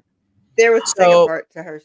Oh. Yeah, I don't know where within 20 years came from, but yes, we now have less than 3% of psych beds as we did in 1955. So yeah, there was much different policies and rules back then. Now, I mean, obviously, to do a 5150 involuntary hold, you need to hospitalize someone, right? You need to have a risk of hurting yourself, someone else, or be gravely disabled. Those are the 3. Oh yeah. In Texas, I can go up here to my either make a peace officer's warrant, a peace officer do it, or and if they, they can take the statement of a third party reliable witness that saw what had happened. They have to be a danger to themselves or a danger to others. Yeah, and even then, it doesn't work all the time. Well, and it's only a 72-hour hold. I was just going to say, isn't it a very short hold? Yeah. It's 3 days. 72-hour hold. Right. But it's the gravely disabled fits under the category unable to provide food, clothing, and shelter for yourself. Usually that comes under the context of if someone has, like, they're extremely out of touch with reality. Like they have a severe psychosis, psychotic process going on, schizophrenia, where they're just so out of touch. And so that's another category. They may not be a harm to themselves or others, but they're just so. We don't have that category. You don't have that category? Okay. No, we do not. I wish I did, because I would have a whole lot more leg to stand on. We do not have that. Yeah, I think that's a good category to have. Yeah. Yeah, I do too, actually. Let me see. Dusty wanted to say, I have a message board live stream going for Oh Hell No. Please pop in and leave a message of love and support for Sin and her family. Thank you all. Thank you all. SBTV proud, SBTV strong. Yeah, and I think most people are aware what happened. Yeah. Yeah, I feel very sad for her. Me too. Yeah, I got to meet her in Austin. So yeah, she's so sweet. I know. Even though she's a Republican, we still get along. That you and her get along. Tampa B man. Hi, Keela, Gretchen, Mandy, and Alicia. I just love that she's very supportive of everybody. She is. She's so sweet. We were having food. We ate at the barbecue place together. Nice. Yeah, she's sweet. Lisa Kelson, that doesn't sound lucky to me. Sounds like a miserable living situation. Love how you are trying to see the good side. About the trailer, you have your own trailer. I will say, if I had to share that with 5 other girls or 8 other girls, I think it would have been a lot worse. That would have been like, oh my gosh. But I did share bathrooms and stuff on the 4 days when we were all put together, because you'd all have to go to one of the places. So depending on who was in charge. So I did later on, but. How many students were there? I feel like when I was there, I don't know if it was 30, maybe 30, 40. Yeah, it seemed like you were in a very small place. It wasn't. I feel like when I came, a lot of people were just leaving too. So like a lot of people had come and either done the program. Like I feel like, yeah, because a lot of people had just left like a month or 2 before I started. Because there was a few people that I made friends with, and we snuck out at night and we talked about hanging out like when we got back home, because we still lived close, and we did. So that was kind of cool, because we were all some really shitty little out ethics kids. Like we snuck out at 3 a.m. Like, fuck you. I love how you say out ethics when you're just literally being just a normal kid. I know, but that's why I think it's funny. Like I never used that term when I was growing up, but like, I'd be like, oh, out ethics. I'd be like, oh, fuck you. Like, but I really would say that. So. By the way, the one time you do not want to share a bathroom is when you get a special treat of Taco Bell. Just saying. Okay. You know what? That's probably a good point. Now I think our systems were working a lot different back then, because probably. I was 14, so I don't think anyone cared. But I couldn't imagine all the guys, because at the place I was at, it was like all guys. I was the only girl there, but there was like, I don't know, feels like 12 or 15 boys. I can't imagine all that with one bathroom. Maybe they had more than one trailer, because I wasn't allowed over there. Or no, it's boring. I don't know. But that must have been gross. Yeah. I would never. Sophia says it's just crazy how nobody was like that shouldn't be an accredited school, and we need to get these children out. Yeah. Yeah. Oh my gosh. After that, I did scholastic schooling. And it's literally, I just walked around. Like, I literally just shadowed a lady. Her everyday stuff, like we went shopping at the grocery store and shit. And I was holding her dog. Like, I wasn't learning anything, but she was getting paid for it. I'm sure she thought it was cool as shit. Like, as a Scientologist, just to be like, oh yeah, I'm educating her on math. I wasn't learning shit. Okay. But at least she was nice and it wasn't boarding school. So this is after boarding school. Kathy Ann says Elysia laying down those mama boundaries. Those have always been the easiest for me to have to do, just because they're not about me. Yeah. They're about the kids. Yeah. I know it. I always say this. I'm a mean mom. Like, I am not putting up with nobody's shit. Not yours, not mine, not theirs. So, like, no. And here we go really quick. Let's see. I'm gonna pop these up real quick. Aria married her high school sweetheart. Okay. Nice. And then Kathy Ann. Oh wait, wait. Let me go that way first. I married my Barbara in the middle of senior year. Yes, Barbara. And then now Kathy Ann. My first husband was the same for me as well. Oh, wow. Okay. And then let's see. So this first husband of Alicia's is lasting a long time. I know. I'm like, I don't even know how to do this whole, like if it doesn't work out, we're just going to consensually be banging, because I'm not doing it. I'm not. Not interested. You're not going to go out there again, huh? I don't know. I feel like it might be overwhelming and weird. And Lisa Kelson, it's very sad. All of those second gens are so aspiring. Sorry. Okay. I agree with that. Okay. And then I see, this is why I was trying to rush through these, because I see, Lisa, you're going to be on there tonight with Liz? I am. Book Club 5, this week's guest, Liv, Scale, and Elysia? I don't think so. It might be just Liz Gale. This is my only thing planned. So okay. I make no promises. If you don't see me. Did you forget something? Gone in a flash. Literally. Let's see. And then Kathy Ann has put up E's merch shop. Oh yeah. There you go. And let's see. And then there you go. Look at Mandy with the cat ears. I love that you bring the I love them. And what happened Doctor Who Heather made my little profile picture. Nice. Oh, did she? She's really talented at that stuff. She's really good at that. Yeah, she really is very talented at that stuff. Kathy Ann, I grew up Baptist and they didn't mind the questions with me, but I minded the hypocrisy. So I just don't go to a building any longer and believe what I do. My grandma isn't cool with it, but not her life. That's true. There's some there's a little bit of boundaries coming out there too for you. Yeah, I was just gonna say, I know. Setting some boundaries. I like it. Yes. It sounds like you've just always been a fierce, like, fighter, like, beating to your own drum your whole life. Yeah, I've always been a weirdo. Like, that's what I'm always like, guys, it's okay. I think it's probably why we get along so well. It probably is, because I'm like, anything you say, I'm just like, oh yeah, that's really cool. Because, like, you're not going to say anything that's going to be like, what? Plus, I'm a Gemini, so I'm like 100 tabs open at all times, just binging around, bing bong, just all the time, just always going.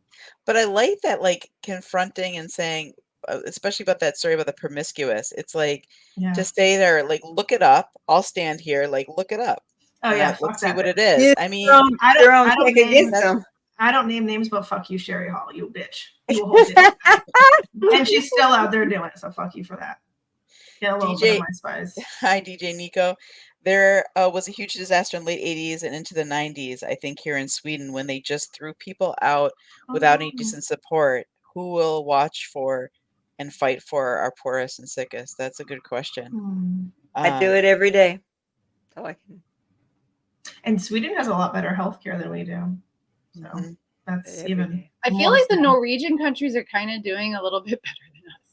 No, they definitely like they have some things figured out. They are, yeah. That I'm just like, why isn't our country taking their lead? Like, I think it might be Norway that did this, or Finland. I was one of the Norwegian countries that basically solved their homelessness problem. You know how they did that?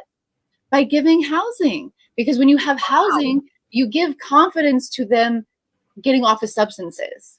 Yeah, something to keep up with, something to, you know, to work for, to take care of. I also really love how like Sweden and like the Norwegian countries do their schooling and like preschool and stuff. Like it's just amazing.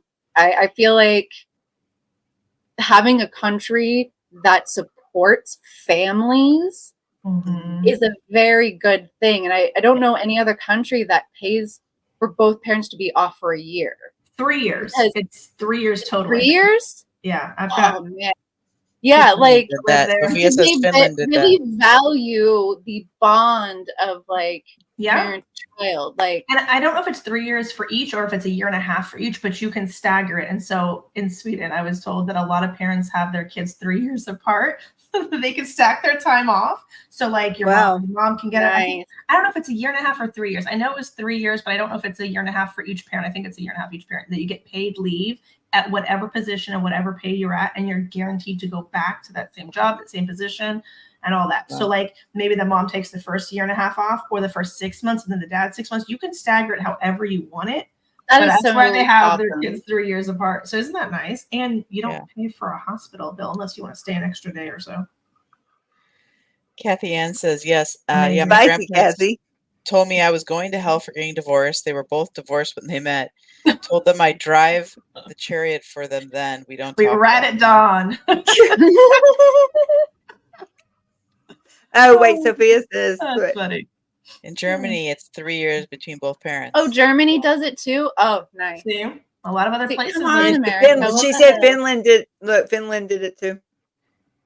You know, it's a good and bad thing to be a psychologist, because I had a lot of colleagues at the time that I was pregnant, and I was involved a lot with, more so than I am now, with the like local associate group and stuff. And they all look at me and they're like, you know, the first 5 years are really important for personality development. Yeah. They're throwing all this stuff at me. And I was like, okay, I'm pregnant. I'm emotional. It's bad enough right now. I'm like, don't put any more pressure on me as a new mom. There's a lot of pressure. I was just going to say there's an awful lot of pressure on mom. And, you know, you also don't know in your hormones and your feelings, and you're like, so that was also for me. Like, it's so scary. Yeah. It's like, okay. Okay. So I have something, and I hope that, I'm going to do this right. Yes, you're going to work for me. All this technology that I have in my hands here that I have absolutely no idea how to use all of it yet, it's going to work. I have something to share with everybody, so I've got to switch. Oh.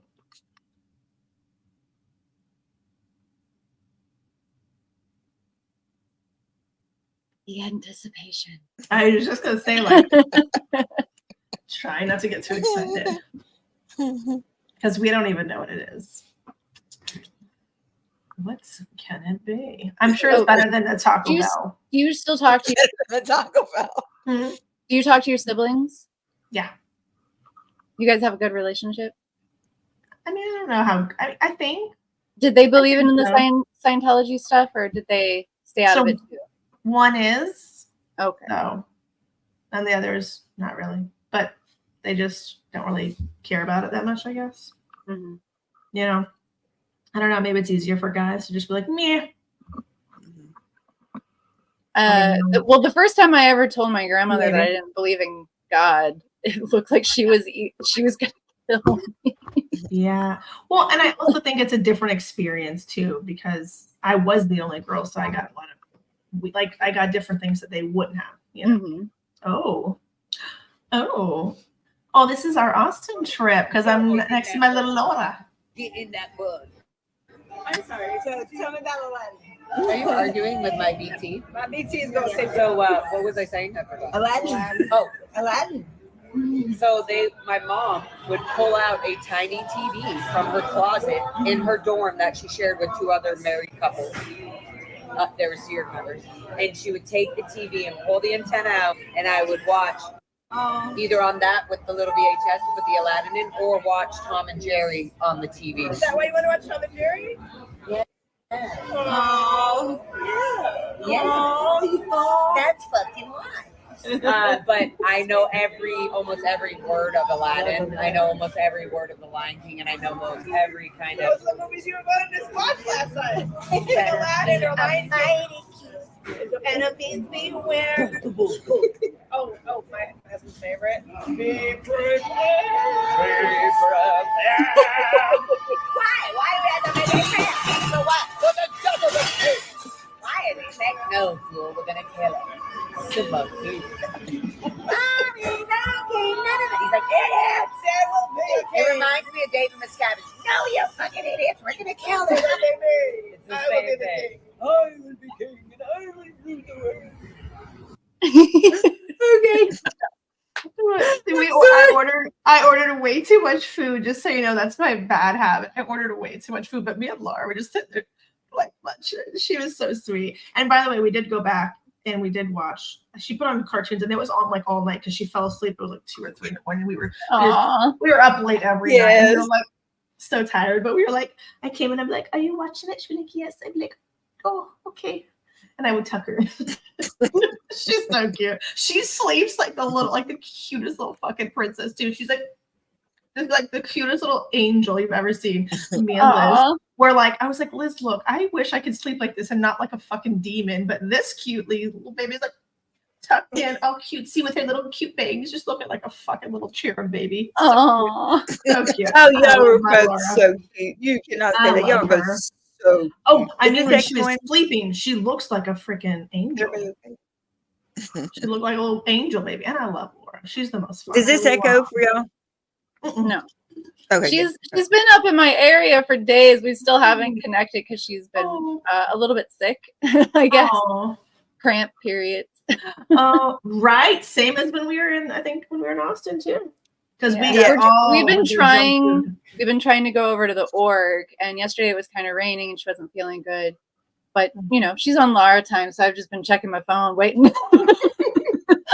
Oh, y'all, I'm telling you, in Austin, I had so much fun with those when Liz Ferris. Oh my gosh, we had a blast. It was so fun. It was a lot of fun. Oh my gosh, and it was like we were just hanging out too, especially after the protests. We were just just hanging at that cute little bar place, and it was like inside and outside, and we were sitting outside, just eating and all of us that walk around for 5 hours couldn't find me and I know Angela the parking was different. I know, and I wasn't driving. I just hopped in someone's car and I was like, whoever you are, you can get me. We're just walking around trying to find our way in and couldn't find that's our right, way because you guys had just come in. That's right. We were trying to wait and everyone was going. Yep. And then we went to the back of the building. Yeah, there's like no parking there. We walked forever to get like literally right there. Yeah. But we had a great time. It was I would say it was one of those like hikes to get in, but it was fun. It was really fun. Yes. We were calling, where are y'all at? Please answer the phone. Stand up. Do something. I know, and I was like, I don't know where I am because I just got here, so I don't know either. I was like, we're at this bar, this place. I don't know, somewhere, and we're going to pay $20 to get in to see somebody we don't want to see. We were too, and I was like, I'm not paying. I don't know fucking money to get in here. I mean, we did, but I was like, why are we paying money to get in? But we were going to the back, so there was a live show in the front of the bar, and I was like, wait, no one said to bring cash because I think it was cash only too.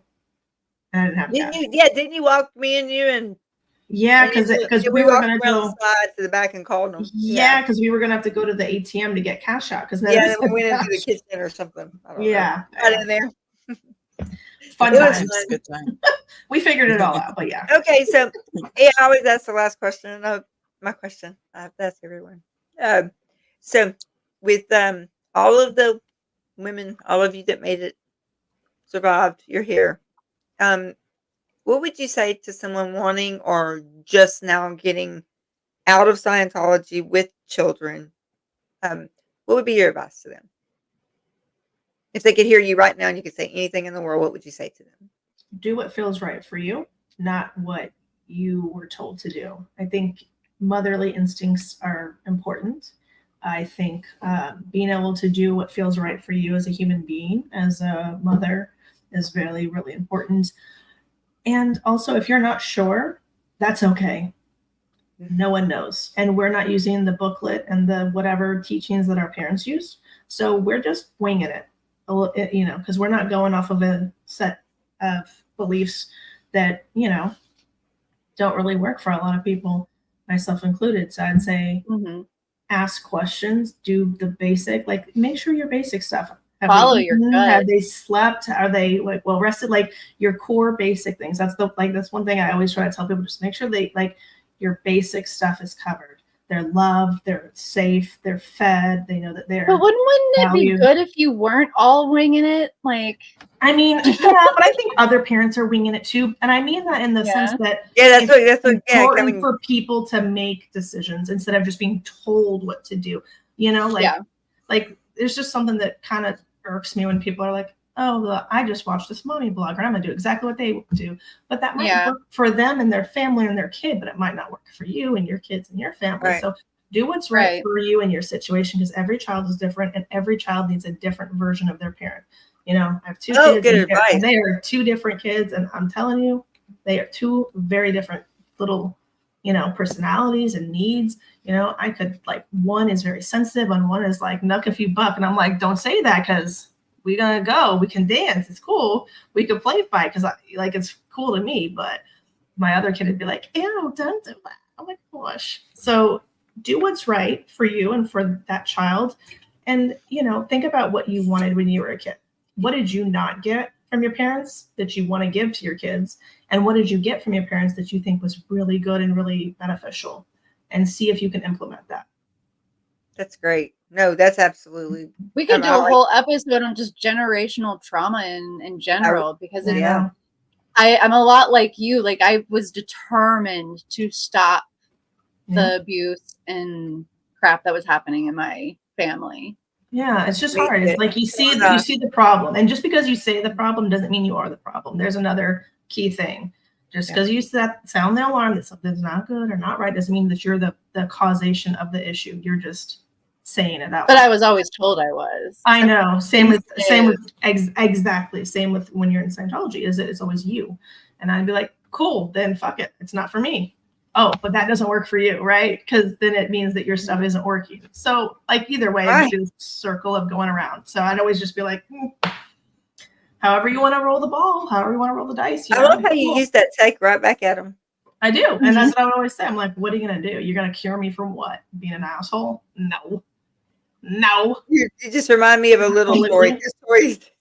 See, for me, it was like my autism made me like be very direct and like be like, but that doesn't make any sense to me. Like I was seen as like defiant and like. Yes, and that makes sense actually. Yeah, that makes sense, because it just doesn't make sense to you and you're trying to get an answer, but people are like, oh, you're back talking. Oh, you're this. Oh, you're that. Because I don't know what it is about autism or neurodivergence. I cannot accept vagueness. Like I don't know what to do with vagueness. Right. Like, you need exactly. Tell me exactly what it is you are trying to tell me. I don't have me fill in the blanks, because believe me, I'm gonna fuck this shit up with my reactive mind. And I'm gonna be like, don't do that. Don't do that. Because then you're gonna be like, how'd you get that? And I'm gonna be like, I don't even do drugs, guys. I'm just fucked. I'm just always wild. It's like, look, Mom, no drugs needed. I'm just wild. We just got wild shit all going the time. back to what you said about like, I think, and I've heard this not only with you, but yesterday with Liz, it's like giving a sense of like really understanding who your kids are and really, really not tailoring, but kind of like, them like individual embracing humans. them as they are. Right. You're not just they're children. They're not adults. Right. It's like they're individuals with unique, like separate. Yeah. And there's so many parents that just treat their children like they're just objects and extensions of themselves that they can do with whatever they want. Yeah. And see, I've always said that about Scientology parents, is I always felt like a lot of kids tried to earn their parents' love and respect by doing Scientology, because that's what their parents thought was important. So for me, I did the opposite. I said, fuck your stuff. I don't like it. And if you don't like me because of it, then I'm proving that you're not then your religion is shit too. I mean, and of course, I'm saying this like I would not want to raise me, because it's not very fun, I'm sure. But you would have fought with your childhood self. Yeah. As a mom. Yeah. Probably. I mean, because it's like, and I always go back and forth with this. It's like you want them to have their own You want them to have their own voice, their own opinion. But then when it's like, oh God, you're back talking to me every time about every little thing, just do what I'm asking you to do, you know? But it's like, no, it's fine. They're strong-willed and it's gonna be harder to raise them. But when they're adults, they're gonna be so good. It's almost like what you're teaching them backfires. Like as a teacher, so we teach about consent all the time, right? We teach about consent. So I worked at a school that didn't just have preschool, there was also after school elementary, and those kids, especially the boys, would get so rough with each other. And for some reason they like smacking each other in the butt. And I'm just like, okay, guys, like we can't do this in school. But they would be like, but he said I can. He gave him his consent. Now see, I would have probably done something like that as a kid too. And I would have been like, but it's fine. Like we're both okay with it. Okay. And that would be me as a kid too. So like, yeah, it does backfire sometimes because it's like, okay, you're using the logic of the tools that you're instilling. I still can't have you. You know, I still can't have you doing that. Like, you know. And so yeah, it's sometimes hard and sometimes you gotta step away because I'm like, you know, just gotta step away and just be like, okay, this is okay. They can have their own opinion, even if I don't agree. Because you know, parents haven't been doing that for like that long of time to let a kid have their own opinion. And it's not like I'm great at it. I mean, I usually have to step out and let my husband deal with that. I'm like, nope, above my pay grade. Sorry, I'm gonna go above your pay grade. Yeah. I'm like, I'm owed some back taxes or some shit, you know. I mean, I gotta get out of here. This is all you. I'm gonna go take a shower. Good night. but just out of curiosity, what's your salary for a parent? I mean, what kind of salary are you getting as a parent right now? I think I'm underpaid. I've got a lot of IOUs. I got a lot of IOUs. I do a lot of dishes and sweeping of the floors. So like, I don't know. I feel like I'm paying and not they're paying. I think I'm in debt because of I think so too. But you know what? You know what the payday will be? Grandkids. There you go. This is already way far away, but that'll be my payday because I'll be like, you guys are all right. Okay, I did something. Okay, we're good. We made it through, and we raised them, and you guys are decent people. Yeah, you've been waiting for that. I know. I always tell them, I'm like, please don't grow up and be assholes. Like, you can be anything, but not an asshole. Don't be an asshole. We don't need any more of that, you know. Like, and my kids are like, okay, mom. It sounds like you're instilling some really good things in them, and like, do you talk about boundaries with them? Like, teaching them like to learn their own boundaries. A bit, and honestly, my oldest is my daughter is a girl, and so she's kind of been on her own thing, and she's like, well, I don't want to do this, and I'm like, okay, but you have to like. So COVID hit when she was in like middle school, so it hit at a really pivotal time, and so I'm still kind of like, come on, let's go do stuff. Let's like out of the house. Now I am also a homebody, and the social anxiety of it all. I think so, because I think it was like right around the time when you'd be learning, and so for me and my husband, we were like, we want to be out in the streets, we want to be playing with people, we want to be hanging out. But my kids also made the point to like, sorry that we're not growing up like you guys, and our childhood isn't horrible, and we're fine staying in the house. And I'm like, you little fuckers.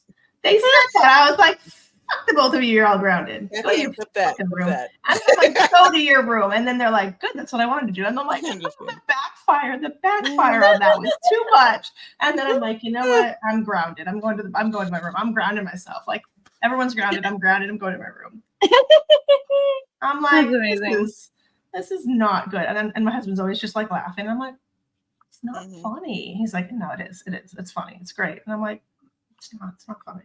It's just like, give me the pets. You can have the kids, honey. You know, I haven't known you for very long, but hearing your story and just knowing how you are, I'm very proud of you.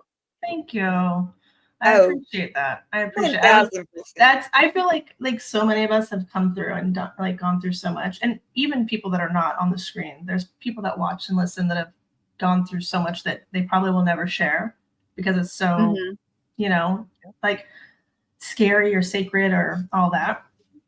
And I don't think that people are really told like, hey, we're proud of you.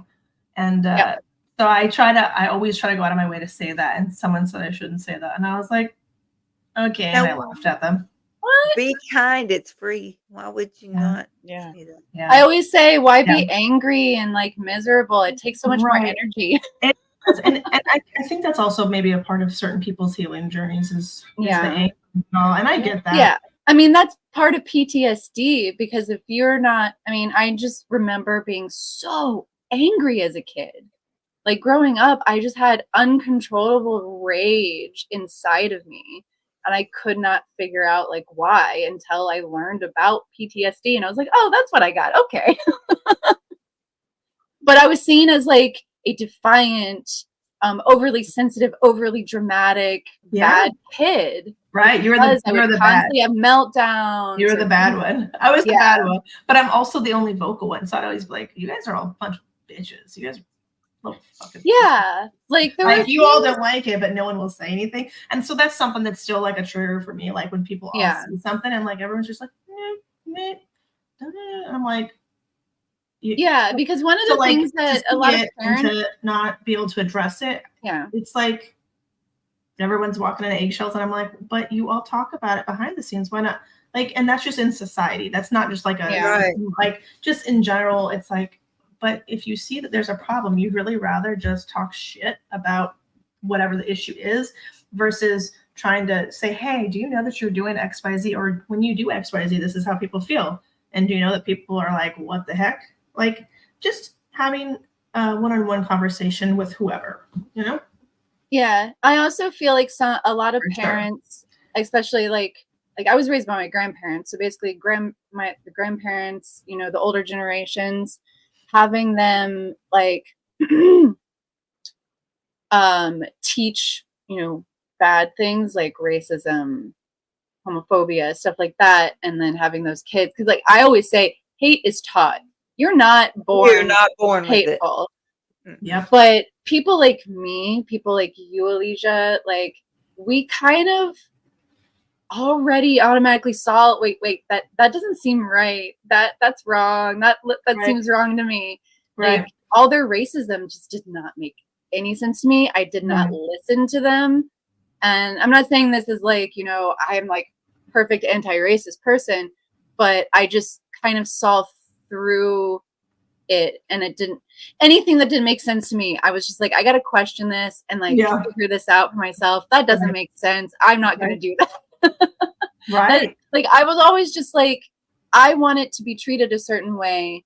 And so therefore that's the one thing about religion, I guess, I got that it always stuck with me was like, well, yeah, that makes sense to me. I want to be treated nicely. So of course I want to treat other people well. Like, so segregating people, that never made any sense to me. Being hateful towards people, like, never made any sense to me. Right. Same. I never understood. I was like, you guys know that you all have the same stuff on your insides. Your blood is all blood, like your brain, like everything, your makeup is all the same. So I never understood that either. I never. And my mom raised 4 of us girls, and she never raised any of us. She said there's enough hate in this world that my kids will not grow up in hate ever. She said you do not judge people anyway. The only time you should look down on someone is if you're giving them a hand to stand up.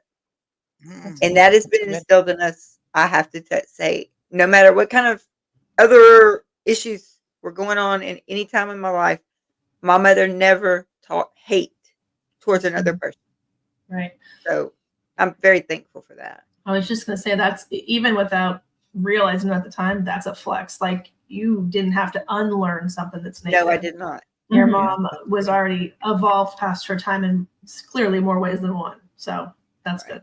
That's good. Also, before we end this, I'm going to let you end it, Mandy. I have a question for everybody here. What is something that made you smile in the last month? Wow. Like genuinely, like that makes me excited. I really like that.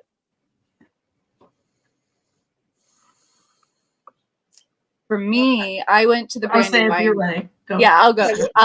For me, I went to the Brandywine Zoo and in Pennsylvania, and I don't typically like zoos. I don't typically like, you know, caged animals. If you're doing conservation efforts, that's what I want to see. And this place does a lot of conservation efforts, and I was just like, it's this very small zoo. Like it takes an hour to go through. They have like 30 animals at most.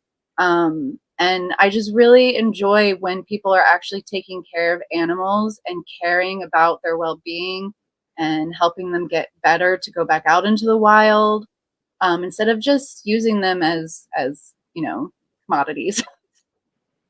So that made me very happy. That's amazing. I was saying, I'm kind of I don't want to go to the zoo anymore. Now that my kids are older, I'm like, they're just caged up, like I feel sad for them. Yeah. That's why I started researching zoos and really trying to figure out okay, I want to see animals. That's really good. I want to see where my money's going if I go to something. Yeah, right. And you want and it's there's a difference between helping an orphaned animal, even if it's a wild animal. There's a difference between that and just capturing one and keeping it captive. Mm-hmm. So definitely a difference for sure. Who wants to go next? I'll go. I would say something that made me smile is both my kiddos are in high school now. So this year they both started high school. So that means they both made it through 8th grade, and I didn't go to 8th grade. So both my kids have now made it through 8th grade and are both in high school. That's so cool. That is so really great. Excited. I know I'm just kind of great. They're both in high school, but I'm excited. They're both at the same campus, although it's a huge campus. So, and then I got a little baby kitten, so that's also I wasn't expecting to take a little bottle baby, so that's been a fun little bonus of screaming at 6 a.m. because she wants her milk, but she's cute, so she can get away with it. On that same note, mine is actually my son entered middle school this past week, and I was sharing with Mandy and Keela and Kathy Ann and everybody. I have been really nervous. I think sometimes we get more nervous than they may even be, and actually, it's turned out way better so far, but way better so far than expected, because the movement between classes versus an elementary where they're stuck in the same classroom, I think it's been 1,000% better with that change alone. So I was really anxious leading up to it, because middle school is always kind of a difficult time. So that's a huge thing. I was just terrified of school in general.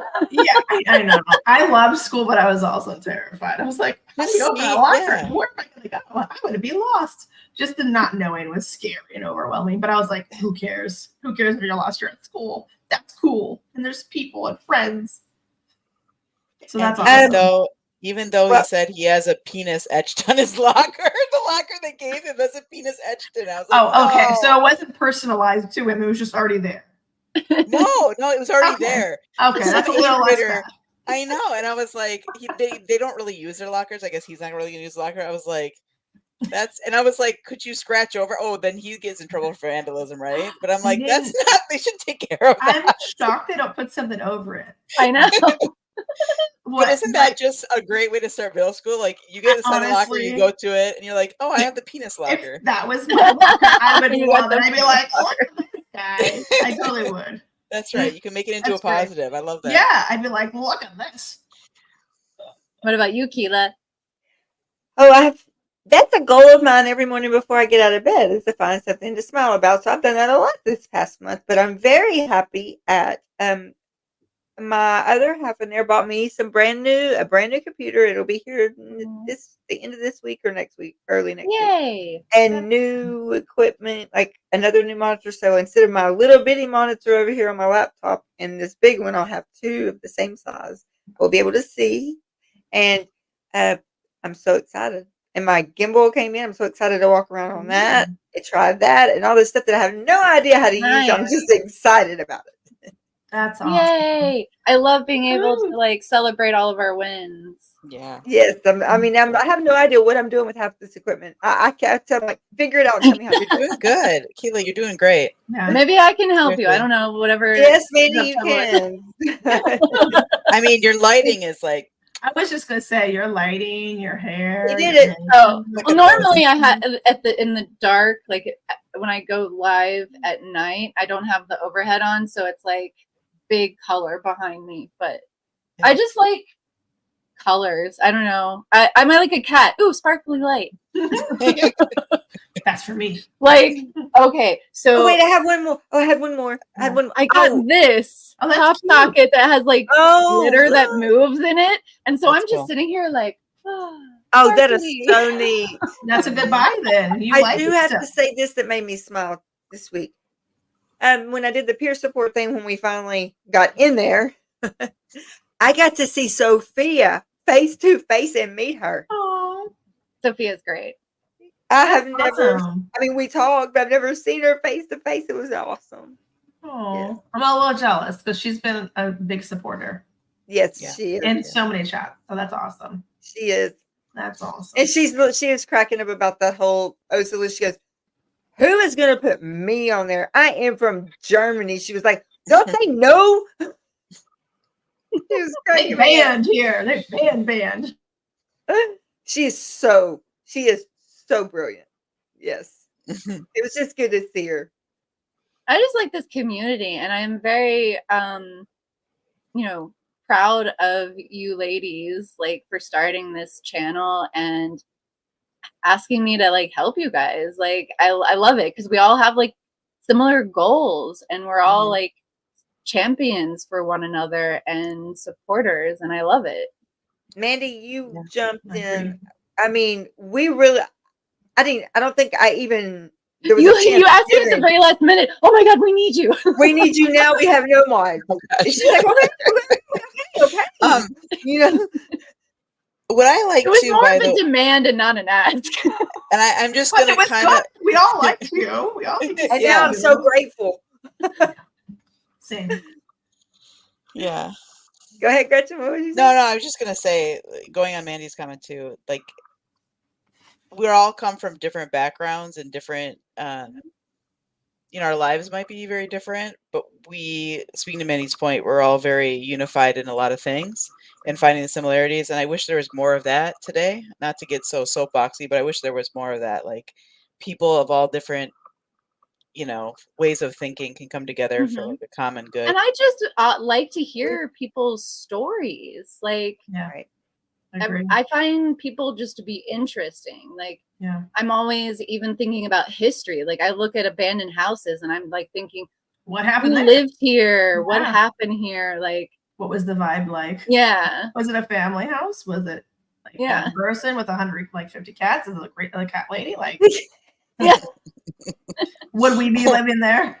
Big cat. I just think when we listen to each other's stories, that Tony. that gets compassion and Very empathy going. Very well. Yeah. And we need compassion and empathy for one another. Yeah. Absolutely. And oh gosh. Okay, come on. In my ADHD brain, you can't do All this. right, we're at 2 hours, guys. I know, and All I can't right. do this. I needed to say something. I was gonna say something. It just We could talk all day long. I love all of you. Are I we know, gonna I are we just- gonna I know, promo? yes. Are we gonna promo the next? No, I'm just kidding. Oh, that's what it was. Thank you. Thank you. Thank you. There, boom. See, that's all I needed.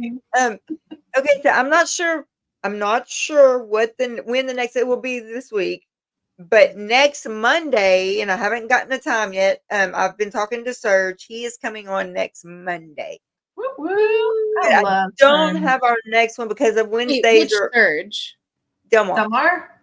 Oh, okay, Delmar. Just Delmar. making sure, because I realized there's also Obolensky, right? Serge Oh, Delmar.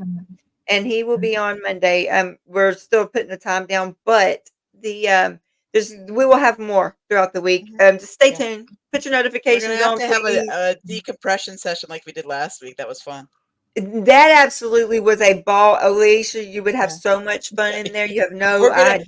Keela and I, What did you I do? got it in.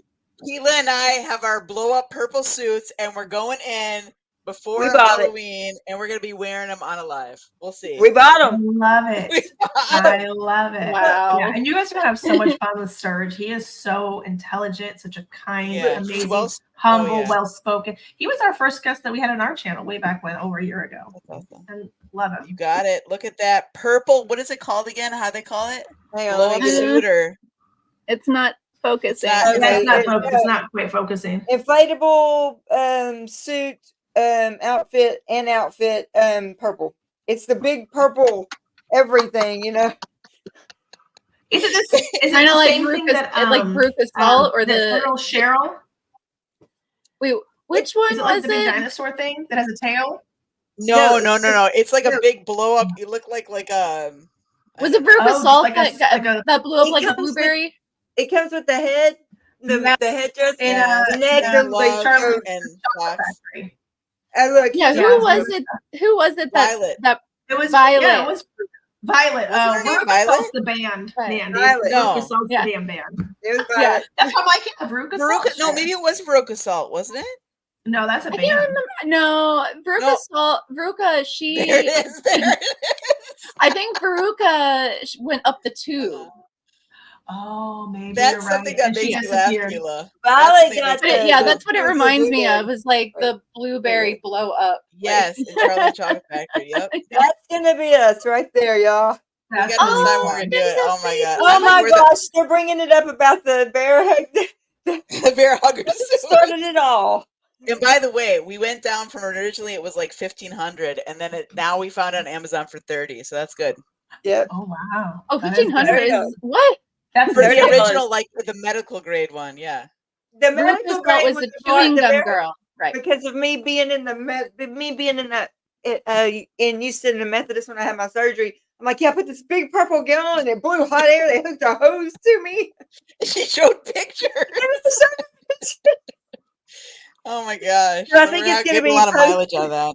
It's gonna be posted. If you know, you know. If you know about the purple suit. All right. On that note, Yeah, we had everybody on stage. We were dropping links, and it was such a great time. People were just popping in and out. Oh. But we had a great time. But thank you. And Mandy, I'm gonna let you close this out if you don't mind. But I just wanted to thank Oh. everybody and you, E, and I'll Me? call you Yeah, later, thank you E. for having me. This was so fun. And I'm so Yeah. happy for your guys' channel. This is so amazing. Sorry, I've got a nosy cat that popped in. The purple suit. the purple suit. And you're only seeing me today because I was like, I need to be on there with Elysia. I said, well, come yeah, Yeah. come on. I was like, we have more? Cool. Cool. I love it. I love Mandy. But thank you everybody for tuning in. Oh, Indigo. And I'm sorry, Mandy. I'm answering one more question. Yes, Yeah. I did. I did right here. It's in. I haven't opened it. Okay, I'm sorry, Mandy. Go ahead. oh no, it's fine. I don't even know how to close it out. I don't know what I you know. guys normally do. But thank you you're the everybody mod. for being Thank- here. I'm the mod. She's the I mod. have the Thank you, control. mod. No, I'm just kidding. I don't have that much control. But thank you, Elysia, so much for being on the channel with Yes, them thank you and for having me. And me. This yeah, was fun. I told you we would have fun. This is fun. See, we can know a little Absolutely. degraded. talking to little you, ethics. even when we have our private chats, Elysia, like it's amazing. We're It's a kind good of, time we're kind every of time. all over, aren't we? We go like, and I'm like, okay. I hope she understood that I'm just not. Okay, good. Okay. That's good. Oh, you're welcome, y'all. Thank y'all in the chat. Yeah, thank Oh, you. well, Aunt Dana. My Aunt Dana's in here. Oh. Love you. Hello. Yes, Yeah. and be on the lookout for the next notification. You guys are going to put it on your community posts, right? Absolutely. We will. I've got to get. It won't be tomorrow. Wednesdays are a no go for me because of work. But Thursday, just be on the lookout. And then, of course, we take this from here to the Facebook group page and never let anybody just get off of here and go. So, Elysia, anytime we have the Mental Health Matters Facebook page or Facebook group, and we do a lot of more interaction in there and do actual peer support on.